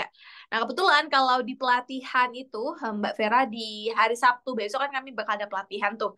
Jadi sebelum promosi biasanya kami memberikan masukan buat teman-teman untuk memiliki perusahaan dulu. Karena kalau misalnya apa namanya di bisnis ekspornya di atas 30 kilo harus punya perusahaan karena nggak bisa kita hanya mengandalkan IB dan PWP. Nah, kalau misalnya mereka sudah punya badan usaha, berarti mereka punya kewajiban untuk melaporkan SPT-nya, ya kan, setiap tahunnya nih. Nah, untuk pelaporan SPT itu biasanya pihak pajak akan meminta laporan keuangan. Nah, dari Mbak Vera sendiri, laporan keuangan seperti apa yang harus kita laporkan kepada petugas pajaknya, gitu. Tadi kan ada macam-macam tuh jenisnya yang bakal harus kita masukin. Nah, kira-kira tuh seperti apa, Mbak Vera? Mungkin biar teman-teman juga tahu laporan keuangan yang dilaporkan ke pajak setiap tahun itu seperti ini. Oke. Jadi untuk UMKM ya, jadi tadi kan udah ada kriteria UMKM tadi dengan angka sampai berapa miliar tadi ya. Kalau teman-teman masih di situ nih, omset masih di situ, asetnya masih di situ, kita cukup 3 aja. Jadi yang pertama namanya laporan laba rugi, yang kedua namanya laporan neraca atau posisi keuangan, yang ketiga yang saya jelasin ada banyak catatannya atau catatan atas laporan keuangan. Jadi 3 itu aja Mbak Ara yang kita mesti laporin ke eh, pihak pajaknya, kayak gitu. Oke. Minimal itu. Tapi kalau misalnya nih kita udah punya omset 2 miliar ke atas gitu ya. Kalau kita mau pakai yang lengkap jadi 5 itu lebih bagus. Jadi ditambah satu lagi tiganya itu adalah laporan arus kas, kemudian Hmm. laporan perubahan modal, ya cuma tambah 2 ya. Jadi 5 laporan neraca, laporan laba rugi, laporan arus kas, laporan perubahan modal, sama catatan atas laporan keuangan. Jadi 5 laporannya. Kayak gitu. Oke, oke siap. Nah, ini teman-teman yang sebentar lagi mungkin bakal laporan SPT, silahkan ya dicatat dulu nih atau mungkin nanti dilihat recordingnya kita harus buat laporan keuangan seperti apa ketika dipajak. Oke, terima kasih banyak Mbak Vera. Ini udah banyak pertanyaannya masuk. The first question datang dari Mas Budi ya. Kak, kalau online laporan keuangannya baiknya gimana ya? Soalnya kebetulan Pak Budi ini baru bisa selama 1 bulan dulu, baru ada pemasukan dan uangnya nariknya nggak tentu untuk keperluan modal. Gimana pencatatan pemasukan dan pengeluarannya yang baik nih soal kasusnya Pak Budi ini, Mbak Vera? Oke. Kalau Pak Budi memang baru mulai, itu yang tadi Pak Budi ya. Jadi mulai transaksi jurnal tadi. Jadi apa mungkin bingung nih kalau bukan anak akuntansi bingung nih jurnal mau bikin buku besar itu kan jadi bingung ya. Minimal memang harus catat dulu kita punya pemasukan atau pengeluaran hari-hari itu berapa. Itu sama modal di awal kita usaha itu berapa, itu harus kita catat dari awal Pak Budi. Sama kalau memang kita usaha itu punya aset dari awal ya, misalnya kita usahanya apa nih ya Pak Budi, usahanya apa ya kira-kira Mbak Mbak Ara ya? Oke, ini Pak Budi mungkin bisa sambil follow up kali ya. Iya. Sambil Oke, boleh dulu Mbak Vera nggak apa-apa? Oke, jadi kalau misalnya Pak Budi memang baru mulai banget, ya nggak apa-apa ya, catat aja dulu pengeluaran pemasukan saja. Tapi mulailah dicatat punya aset nggak nih usahanya dari awal.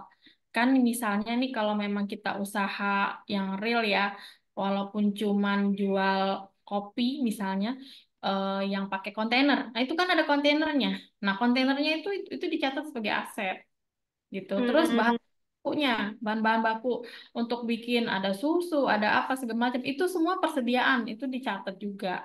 Dari awal kita beli itu dicatat kayak gitu. Walaupun misalnya atau yang bentuknya mungkin Pak Budi ini barangnya nggak cepat habis ya, nggak cepat basi gitu. Jadi kadang ada yang beli, ada yang enggak. Itu nggak apa-apa Pak Budi, tetap aja dicatat apa persediaan yang Pak Budi punya. Semua itu dicatat aja. Nanti pelan-pelan, sudah sebulan, 2 bulan, udah kelihatan nih, setiap bulan mungkin ada pemasukan berapa, pengeluaran berapa, baru nanti kita pelan-pelan baru bisa bikin dia jadinya bentuknya laporan keuangan. Kayak gitu. Oke, sih. Ini semoga terjawab ya Pak Budi ya untuk menyusun laporan keuangannya walaupun apa namanya hasil arus kasnya tuh baru tahu di akhir bulan kali ya selama 1 bulan baru ketahuan boleh dicatat dulu dari sekarang untuk apa namanya alur masuk kasnya.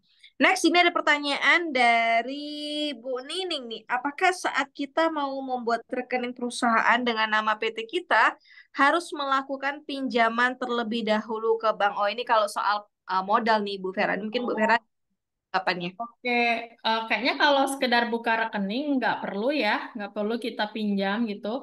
Dan buka rekening juga kalau misalnya yang pribadi itu kan teman-teman paling berapa ya? 1.500.000 minimal gitu. Kalau memang mau buka rekening atas nama PT, nah nggak mesti ini ya, Mbak Nini nggak mesti kita pinjam dulu gitu. Nggak. Jadi jangan disalahartikan kalau akuntansi itu harus ada balance utang gitu. Harus aset sama dengan utang sama ditambah modal gitu. Nggak melulu. Jadi kalau ada utangnya boleh dicatat. Tapi kalau enggak ya utangnya di skip. Kalau kita mau buka rekening ya buka aja, tidak masalah. Nggak mesti ngutang ya, Ibu ya, Ibu Nining ya. Benar. Nah juga kalau misal teman-teman karena kita soal ekspor ya, silakan buka rekeningnya di 2 kurs ya teman-teman. Di satu USD, satunya lagi IDR begitu. Wah, ini Oh. ada lumayan panjang nih Bu Vera dari Mas Haris Rinaldi. Oke, coba kita dengerin dulu nih pertanyaannya nih. Selamat sore, Miss Vera. Perkenalkan saya Haris, izin bertanya.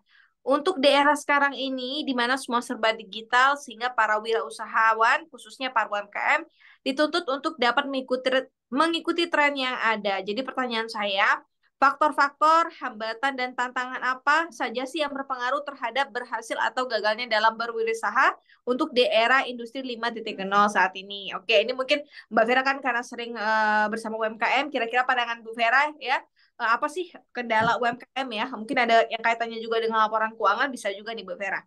Yang kedua, apa saja parameter yang dipelajari dalam pengungkapan kebijakan akuntansi? Tadi misalnya membahas tentang aset, jadi bagaimana sih dampak aset tak berwujud terhadap pendapatan pendapatan jika dilihat dari sudut pandang ilmu akuntansi dan ekonomi. Dan bagaimana pendapat Mbak Vera dalam sudut pandang akuntansi jika seorang wajib pajak tidak memiliki omset atau mengalami kerugian dalam 1 bulan berjalan? Terima kasih. Wah, ada 3 titipan pertanyaannya nih, Bu Vera, silakan. Nanti diingatkan aja kalau saya lupa ya, Mbak Ara Yap. ya. Oke, kalau yang berkaitan dengan sistem digital saat ini, jadi yang saya lihat justru sebenarnya kita ambil positif thinkingnya aja ya, menguntungkan gitu. Karena saya banyak beberapa teman UMKM justru yang benar-benar pure dari rumah itu sudah bisa punya penghasilan 2 digit ya. Jadi 30-40 juta itu bisa gitu dari rumah ya. Dan memang cuma dikelola 1-2 orang aja.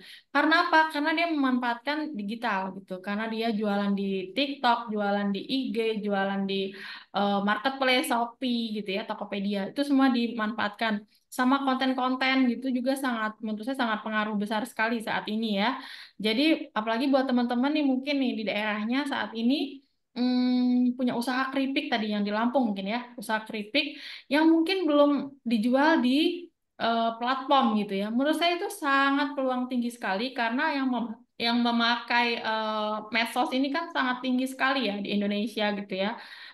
Saat ini walaupun TikTok itu bukan yang nomor satu, tapi penjualan TikTok dan Shopee itu tinggi sekali ya. Jadi menurut saya manfaatkan saja karena dari beberapa teman yang memanfaatkan justru banyak dapatnya konsumen itu dari yang online gitu. Bahkan untuk makanan basah ya, kayak kalau di Jambi atau Palembang kan kita ada empek-empek. Itu banyak beberapa temen, dia mungkin usahanya kecil nih. Di Jambi nggak banyak yang beli kita lihat tokonya. Tapi online-nya kenceng kayak gitu. Jadi menurut saya manfaatkan saja era digital saat ini. Jadi ya jangan jangan kan ada beberapa orang tuh yang kita maunya konvensional aja gitu. Menurut saya salah ya, karena kalau kita nggak ngikutin yang ada sekarang, ya kita kehilangan kesempatan jadinya. Jadi silakan aja, bahkan mungkin karena kita ngikutin semua kemajuan digital, kita malah mungkin omsetnya nanti besarnya dari sana. Dan personal branding dari beberapa UMKM itu justru karena mereka bikin konten dari internet, ya. Orang lebih banyak tahu gitu ya, dengan semakin maraknya konten-konten di IG, di TikTok soal makanan misalnya, itu bahkan sampai kewalahan beberapa teman-teman UKM itu bilang, nggak usah dibikinin kontennya lagi gitu karena nggak sanggup malah melayani pembeli gitu. Itu juga harus dipikirin ya. Jadi teman-teman kalau viral, siap juga punya barang untuk dijualnya gitu.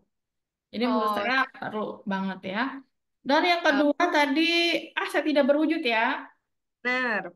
Oke, kalau aset tidak berwujud sebenarnya kalau untuk UMKM itu ya itu ya minimal teman-teman daftarkan dulu merek merek dagangnya. Jadi merek dagang itu jangan sampai ini kejadian ya kalau di Indonesia itu ini merek besar. Kita kasih contoh aja. Kayak misalnya Polo ya, mungkin teman tahu nih. Wah, Polo shirt, t-shirt Polo itu kan aslinya dari luar ya sebenarnya yang Ralph Lauren yang gambarnya kuda. Tapi di Indonesia itu dia di Jakarta itu kan kalau kita ke mall semacam Plaza Indonesia atau apa, dia kan punya outlet sendiri dan cukup terbilang menengah ke atas juga. Itu malah karena yang di Indonesia duluan daftarin si polonya, itu yang menang yang di Indonesia loh. Nah, bahkan yang di luar kalah kayak gitu. Jadi jangan sampai nih teman-teman eh, produk teman-teman ini nanti akhirnya dicomot orang gitu ya.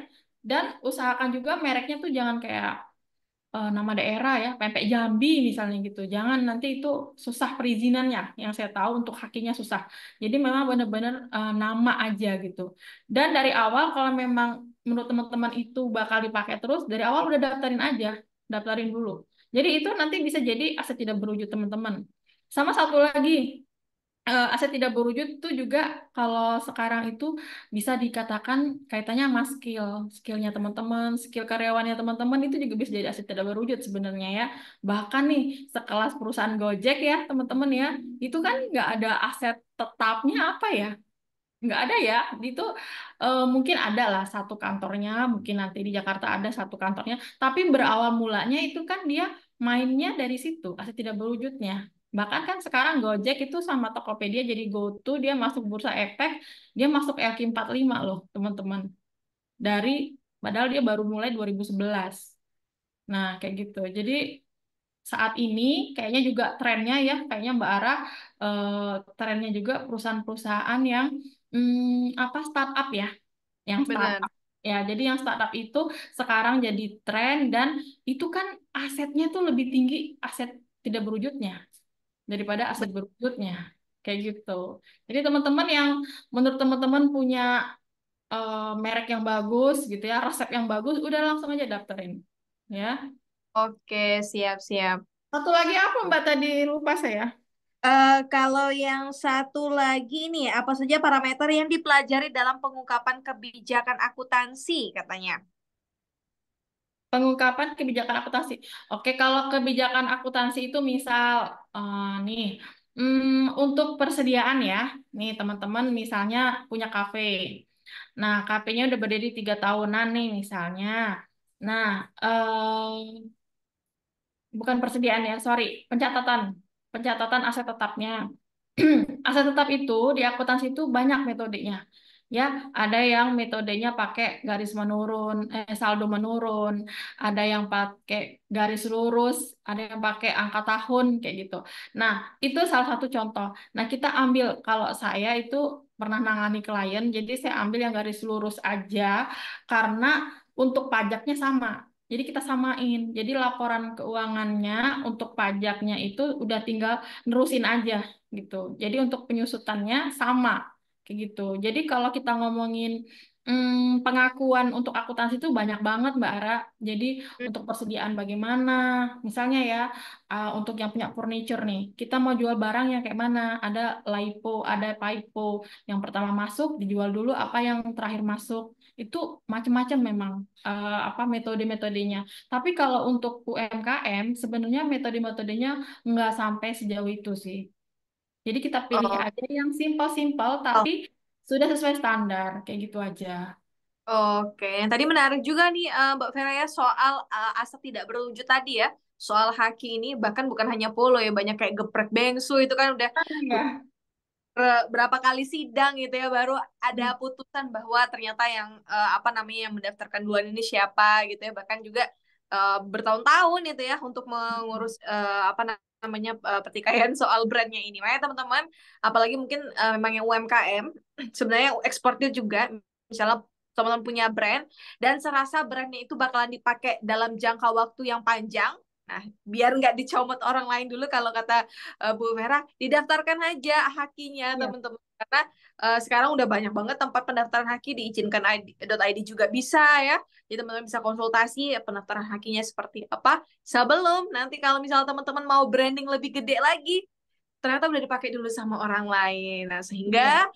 kalah mungkin yang kita di awal karena haki ini setahu saya Bu Vera siapa duluan yang mendaftarkan Iya. itulah yang bakal Iya. memenangkan. Siapa duluan? Walaupun mungkin kita duluan nih, saya duluan dari Mbak Ara tuh Mbak Ara duluan yang ngeh gitu, Mbak Ara duluan yang paham melek gitu ya. Ya kak saya yang kalah gitu. Jadi makanya Nah, teman-teman harus melek ya, melek peraturan, melek standar gitu, biar usahanya juga aman gitu ya. Jadi eh, kalau punya usaha kita harus ingat, kita harus punya laporan keuangan nih untuk berlangsung usaha. Terus kita harus izinnya juga kita urus gitu ya. Jadi semuanya itu diperhatikan kayak gitu. oke, siap. Semoga menjawab nih pertanyaan dari Pak Haris ya. Sudah dijelaskan panjang lebar. Next ada pertanyaan dari Pak Yudi nih. Mbak Vera, kebetulan Pak Yudi ini belum melaporan SPT tahunan selama 2 tahun karena memang waktu itu lagi ada masalah dan belum ada transaksi. Nah itu pelaporan atau pencatatan keuangan seperti apa Bu Vera kalau mau dilaporkan ke pajaknya? Setahu saya, kalau memang Bapak 2 tahun itu usahanya jalan terus, kemudian omsetnya sudah mencapai PKP ya Pak, usaha kena pajak, udah harus punya laporan SPT kena PPh, eh, ya sudah Pak, kita laporkan aja yang tahun ini, nanti biar bagaimana kebijakan dari pihak pajaknya. Tapi kalau memang Bapak tuh sebagai PKP nilainya belum masuk gitu, artinya tidak kena pajak gitu ya, usaha Bapak tadi, ya udah nggak apa-apa gitu.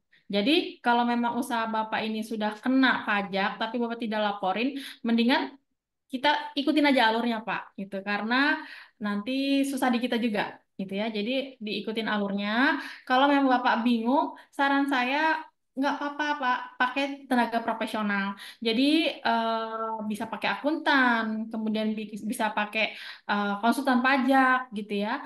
Jadi kita melangkah itu enak gitu. Mungkin di awal kita keluar biaya lebih, tapi nextnya enak gitu, gampang gitu ya.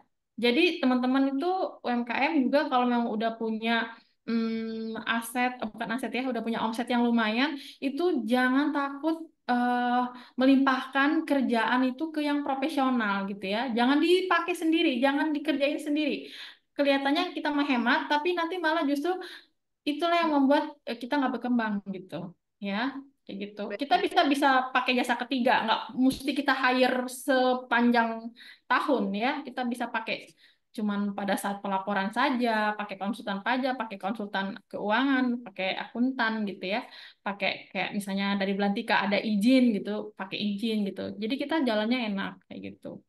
Oke, siap. Nanti mungkin teman-teman bisa konsultasikan juga ya kali ya ke Bu Vera kalau misalnya memang ada kesulitan soal pelaporan keuangan ini. Dan ini pertanyaan yang menarik nih Bu Vera, karena sebenarnya kalau di bisnis ekspor ya terutama, kami kan selalu menyarankan teman-teman tuh memang punya badan usaha sendiri untuk mengingat kemudahan pengiriman barang nanti. Terkait dengan keuangan usahanya, lebih baik itu dipisahkan atau tidak nih dengan keuangan pribadi. Karena setahu saya untuk di badan usaha seperti CV ya, itu keuangan perusahaan dan juga keuangan pribadi kan nyampur ya di sana. Makanya kami selalu menyarankan itu bikin PT perorangan atau PT reguler aja. Nah, menurut Bu Vera itu seperti apa Bu Vera kalau dalam akuntansi ini? Harus dipisah, Mbak. Jadi jangankan yang levelnya udah masuk ke ekspor, yang sekedar UMKM dengan omset 25 jutaan per bulan, itu aja sudah harus dipisah. Nggak bisa ya. Jadi kalau memang ada pengambilan pribadi, nanti kita bikinnya PRIPE namanya, itu nanti di laporan neraca. Di posisi kanan, sebelah kanan itu nanti di pas modal, kita tulis pengambilan pribadi si pemilik gitu. Tapi kita nggak dipisahin dari awal, gitu ya. Hmm, Jadi, ya. usahakan benar-benar memang dipisah, walaupun levelnya masih kecil, kayak gitu. Oke. Nah, kalau untuk yang CV seperti itu, Bu Vera, itu pelaporan keuangannya apakah tetap harus dipisah? Karena setahu saya bahwa CV itu kan memang digabung ya antara si keuangan pribadi dan juga perusahaan tuh. Atau gimana cara pelaporan keuangannya? Kalau untuk standar akuntansinya tetap dipisah, Mbak. Oh, oke Dalam, sih. tetap dipisah. Dalam dalam misalnya kalau dalam skala CP-nya dia mau gabungkan, ya is oke aja ya. Cuman untuk laporannya, Oke. laporan neraca, kemudian laporan arus kas, laporan laba rugi itu harus dipisah. Nggak bisa Oh, ditulis. Jadi yang bagian dari si modal cuman posisinya nanti di neraca aja. oke, siap-siap, paham-paham Bu Vera. Oke, next question. Ini mungkin ada satu atau dua pertanyaan lagi Bu Vera ya sebelum kita tutup kali ya webinarnya. Selamat sore Ibu Vera, saya mau bertanya untuk bisnis yang kita ambil ini hasil dari petani lokal. Terus kita jualkan ke agen-agen dan pabrik tertentu. Apakah kita harus buat laporan keuangan juga Bu atau seperti apa? Ini menarik nih Bu. Uh, oke, jadi kan kalau Bapak berarti kan mungkin hasil pertanian kita punya sendiri, kemudian kita apa namanya lempar ya ke usaha-usaha lain gitu. Nah, Bapak tetap bikin aja, walaupun bentuknya itu bukan laporan keuangan yang standar banget, tapi tetap dibikin Pak, gitu ya, karena kita untuk kontrol pribadi juga, gitu ya. Mana tahu nih nextnya dari yang kita nitip-nitip ini kita bisa jadi petani sukses di daerah Bapak sendiri gitu ya. Kalau punya laporan keuangannya itu lebih bagus. Nggak Oh, apa-apa. Tetap mulai malam ini tuh mulai kayak dirinci-rinci. Oh jadi usaha aku nih punya asetnya apa aja nih gitu ya. Terus pendapatan ini setiap bulan dari mana aja. Kemudian bebannya apa. Yang simpel kayak gitu dulu aja. Minimal hmm, gitu ya. Minimal tuh tahu arus kas masuk keluarnya kayak gitu. oke. Secara manual lah nih mungkin ya Pak Gilfor ya. Iya. Pak Glifor, sorry. Nah, ini Pak Glifor mungkin bisa buat dulu secara sederhana, biar nanti kalau memang suatu saat nih kita mau mengembangkan usaha lagi, saya pengen deh punya badan usaha. bikin penampungan sendiri malah ya untuk disebar ke tempat Distributor sendiri misalnya. Heeh. Nah, jadi lebih enak ya untuk ngatur arus kasnya nanti. Next ada pertanyaan dari Kak Rifai ya. Ini salah satu member Belantika Academy juga. Selamat sore Bu Vera. Apakah ketika kita mengajukan KUR ke bank harus mempunyai catatan keuangan tentang usaha atau pendapatan kita per tahunnya dan berapa minimal pendapatan kita per tahun untuk mendapatkan KUR tersebut untuk modal usaha? Ini mungkin dari pengalaman Bu Vera nih. Oke. Kalau KUR sendiri kan dia beda sama kredit biasa ya. Jadi Oh, dia ada ketentuan-ketentuan sendiri. Terus terang aja saya nggak apa Mbak Ara, tapi dia lebih agak lebih sulit ya. Karena kita memang harus benar-benar punya usaha. Kita harus benar-benar hmm, punya usaha minimal nih kalau kita punya kebun karet misalnya. Karena ini kejadian ya di keluarga saya. Kita punya kebun karet. Nah, itulah jaminan kita untuk bisa dapat KUR kan. Nah, benar. itu juga memang dia limitnya kan lumayan gede tuh. Sebulan misalnya kita bisa dapat 5 jutaan tuh. 5 juta Hmm. atau kayak tetangga saya tuh kemarin konsultasi dia punya bengkel. Akhirnya dia ambilnya KUR gitu ya. Nah, setahu saya kalau misalnya KURnya pribadi ya punyanya usaha bengkel gitu, itu tetap dilihat juga sih. Ya, tetap dilihat walaupun mungkin bentuk laporan keuangannya nggak yang standar banget. Tapi itu juga pasti dilihat asetnya punya apa. Atau minimal dia kan ada jaminannya. Dari jaminan itu dia bisa baca tuh. Kalau perbankan tuh kayak gitu. Oke, biasanya ada audit dulu ya, Bu Vera ya. Ya kan ada analisis kreditnya nanti kan di situ. Benar, untuk menyatakan apakah teman-teman ini layak gitu ya untuk mendapatkan pinjaman modal lah kita sebutnya gitu. Luar biasa nih guys ya. Ini untuk teman-teman yang baru-baru merintis dan ingin bisnisnya nih, nggak saya mau bisnis yang profesional, bisa nih nanti konsultasikan ke Bu Vera nih untuk pencatatan keuangannya. Next, teman-teman apakah masih ada pertanyaan? Boleh dimanfaatkan nih guys untuk apa namanya sesi webinar kita karena Saya jarang-jarang mau. guys ya dapat kesempatan untuk konsultasi soal laporan keuangan ini ya. Ini memang kelihatannya sepele.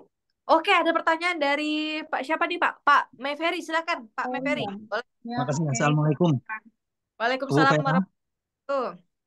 Ya, mau nanya Bu Vera tadi ada tentang restoran ya, PPN dikenakan kepada pembeli Ya, Pak. 10% biasanya.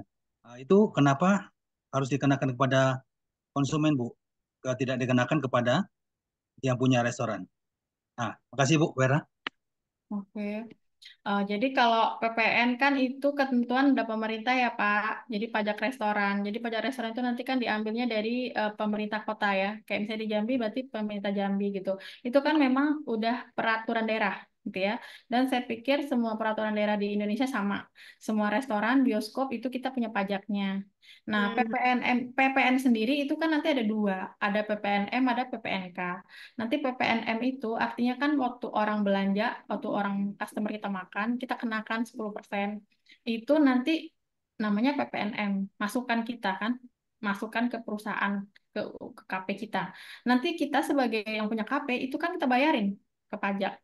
Nanti dia PPNK namanya, PPN keluaran. Kayak gitu. Jadi kalau kenapa nggak dikenakan ke apa namanya Konsumen? pengusahanya? Sebenarnya itu kenanya di pengusaha juga karena pengusaha yang bayar. Tapi kan Ya, supaya itu jadinya kayak strategi marketing juga kan Mbak Ara. Kalau kita tulis harga satu porsi nasi goreng 30.000 dengan ditulis 33.500 gitu misalnya 10% PPN kan enak nulisnya 30.000 ya. Nanti pas di kasir kita dapat nota baru nanti plus PPN di bawah. Dan itu kita nggak bisa ini apa ada udah ketentuan untuk pajak restoran gitu. Dan itu nanti memang sebagai nggak cuma restoran ya, perusahaan apa aja itu kena nanti kalau ada customer beli itu pasti kena PPN, PPNK, PPNM, PPNK namanya. Yang lapor nanti tetap si perusahaan, si KP-nya. terima kasih. Oke. Pak Ferry? Ya, makasih Miss Farah dan Iya, Bu Vera. sama-sama Pak Peri dari Lampung. Saya juga dari Lampung, Pak. Lahirnya aja tapi. Oh, Lampung, Ini Lampung mana Bu? Lampung mana loh? Lampung Tengah, Pak. Metro ya. Ya, Metro. Lampung. wah, kampung Ibu nih. Vera, sepupu saya juga namanya Vera, tapi di Jakarta. Oke, Oh, makasih Bu ya. salam kenal Pak. Sukses usahanya ya Pak Peri. Ya. Makasih Oh, semuanya. oke, berarti pajak untuk di restoran, bioskop ataupun tempat yang lain. Mungkin ini untuk ada beberapa mungkin yang nampilin ya Bu Vera ya, ini ada pajaknya, tapi ada juga yang enggak, itu cuman sekedar apa namanya strategi marketing tadi ya, untuk harganya kira-kira mana yang bagus nih ditaruhnya gitu. Setiap restoran itu tetap punya teman-teman pajaknya, cuman ada yang Iya, ditampilkan, ada yang pasti. aja. Karena si restoran satu udah terdaftar di kota nih, pemerintahan kota, dia pasti wajib bayar. Kayak gitu. Pasti kena. Nah gitu. Oh, siap. Ada lagi nggak nih teman-teman yang mau bertanya? Atau, oh ada. Siapa nih? Boleh teman-teman. Mungkin kita satu atau dua pertanyaan lagi. Oke. Dan kalau sudah habis ya, boleh open microphone aja guys, silahkan. Kalau ada pertanyaan. Atau so far so good, teman-teman semua boleh ketik di kolom komentarnya so far so good untuk materi hari ini dari Bu Vera. Mudah-mudahan yang sedikit ini bermanfaat ya buat teman-teman. Nanti kalau teman-teman yang dari luar kota, misalnya mau bikin laporan keuangan, bingung caranya gimana, silakan hubungi profesionalnya ya di daerah teman-teman masing-masing. Cari aja akuntan publik, teman-teman bisa konsultasikan. Yang misalnya punya kantor jasa akuntan, kalau nggak mau ke kantor akuntan publik, mungkin takut mahal gitu ya, bisa ke kantor jasa akuntan. Itu standarnya untuk UMKM nggak mahal kok. Teman-teman bisa konsultasikan biar dari awal tuh nggak salah langkah gitu. Nanti Oh, nextnya udah teman-teman tahu gimana bentuknya, udah tahu masuknya gimana, angka-angkanya. Nextnya kan teman-teman tinggal masukin sendiri aja. Yang penting paham di awalnya. oke, siap teman-teman. Wah, luar biasa nih. Udah pada terima kasih semuanya Bu Vera. I think sudah pada mulai paham ya. Ataupun kalau belum paham nanti kita ulang lagi deh recordingnya dari awal ya. Biar teman-teman bisa langsung action kali ya untuk buat laporan keuangannya mulai hari ini, kalau bisa malam ini Iya. langsung dibuat. Mulai action aja, teman-teman yang punya usaha, mulai otak-atik ya malam ini, ingat-ingat aset saya berapa nih. Karena kalau udah tahu asetnya berapa kan, oh ternyata saya banyak asetnya ya gitu. Jadi semangat ya usahanya. Buat teman-teman yang di Jambi, kalau mau konsultasi laporan keuangan, boleh hubungi saya ya, yang ada di Jambi, boleh melalui Belantika Academy juga. Kayak gitu. Oke, siap. Nanti mungkin kita bisa share juga kontaknya Bu Vera atau nanti sosial medianya Bu Vera ya, teman-temannya di grup nanti. Baik, terima kasih ya Bu Vera nih, karena memang sudah waktunya hampir jam 4 malah ya. Ini kita kelebihan sedikit ya, udahlah. Karena kayaknya teman-teman juga banyak yang sudah memulai usaha, jadi semoga bermanfaat juga buat teman-teman nanti materinya. Oke, teman-teman, kalau tidak ada pertanyaan lagi, I think that's all ya, teman-teman, untuk semuanya. Terima kasih banyak juga. Bu Vera, mungkin masih ada yang ingin disampaikan lagi, Bu Vera, untuk menutup? Oke, kayaknya cukup Mbak Ara. Terima kasih semuanya teman-teman yang udah bergabung. Semoga ilmunya bermanfaat. Terima kasih Mbak Ara dan teman Oke. Belantika. Oke, teman-teman, boleh tepuk tangan online juga, teman-teman. Nah, ini kami juga sudah menyiapkan sertifikat ya, Bu Vera ya. Teman-teman juga nanti bakalan dapat. Tapi untuk narasumber khusus juga bakalan kami akan tampilkan di live Zoom kita. Silakan, Admin, boleh ditampilkan. Oke, terima kasih banyak Bu Vera. Silakan teman-teman tepuk tangan online ya di kolom komentarnya. Terima kasih banyak Bu Vera sudah meluangkan waktunya. Ini pastinya teman-teman terbantu banget dengan pengetahuan ini, karena jarang-jarang Bu Vera untuk laporan keuangan ini ada webinarnya. Apalagi kalau laporan SPT ya pada pusing kepala semua. Misalnya kayak mana cara laporan keuangan misalnya setiap kali bulan April tuh ya, saya selalu ditagi-tagi. Oke, terima kasih teman-teman. Saya ucapkan terima kasih banyak buat seluruh tim dari Belantika Academy, izinkan.id, dan juga Bu Vera pastinya.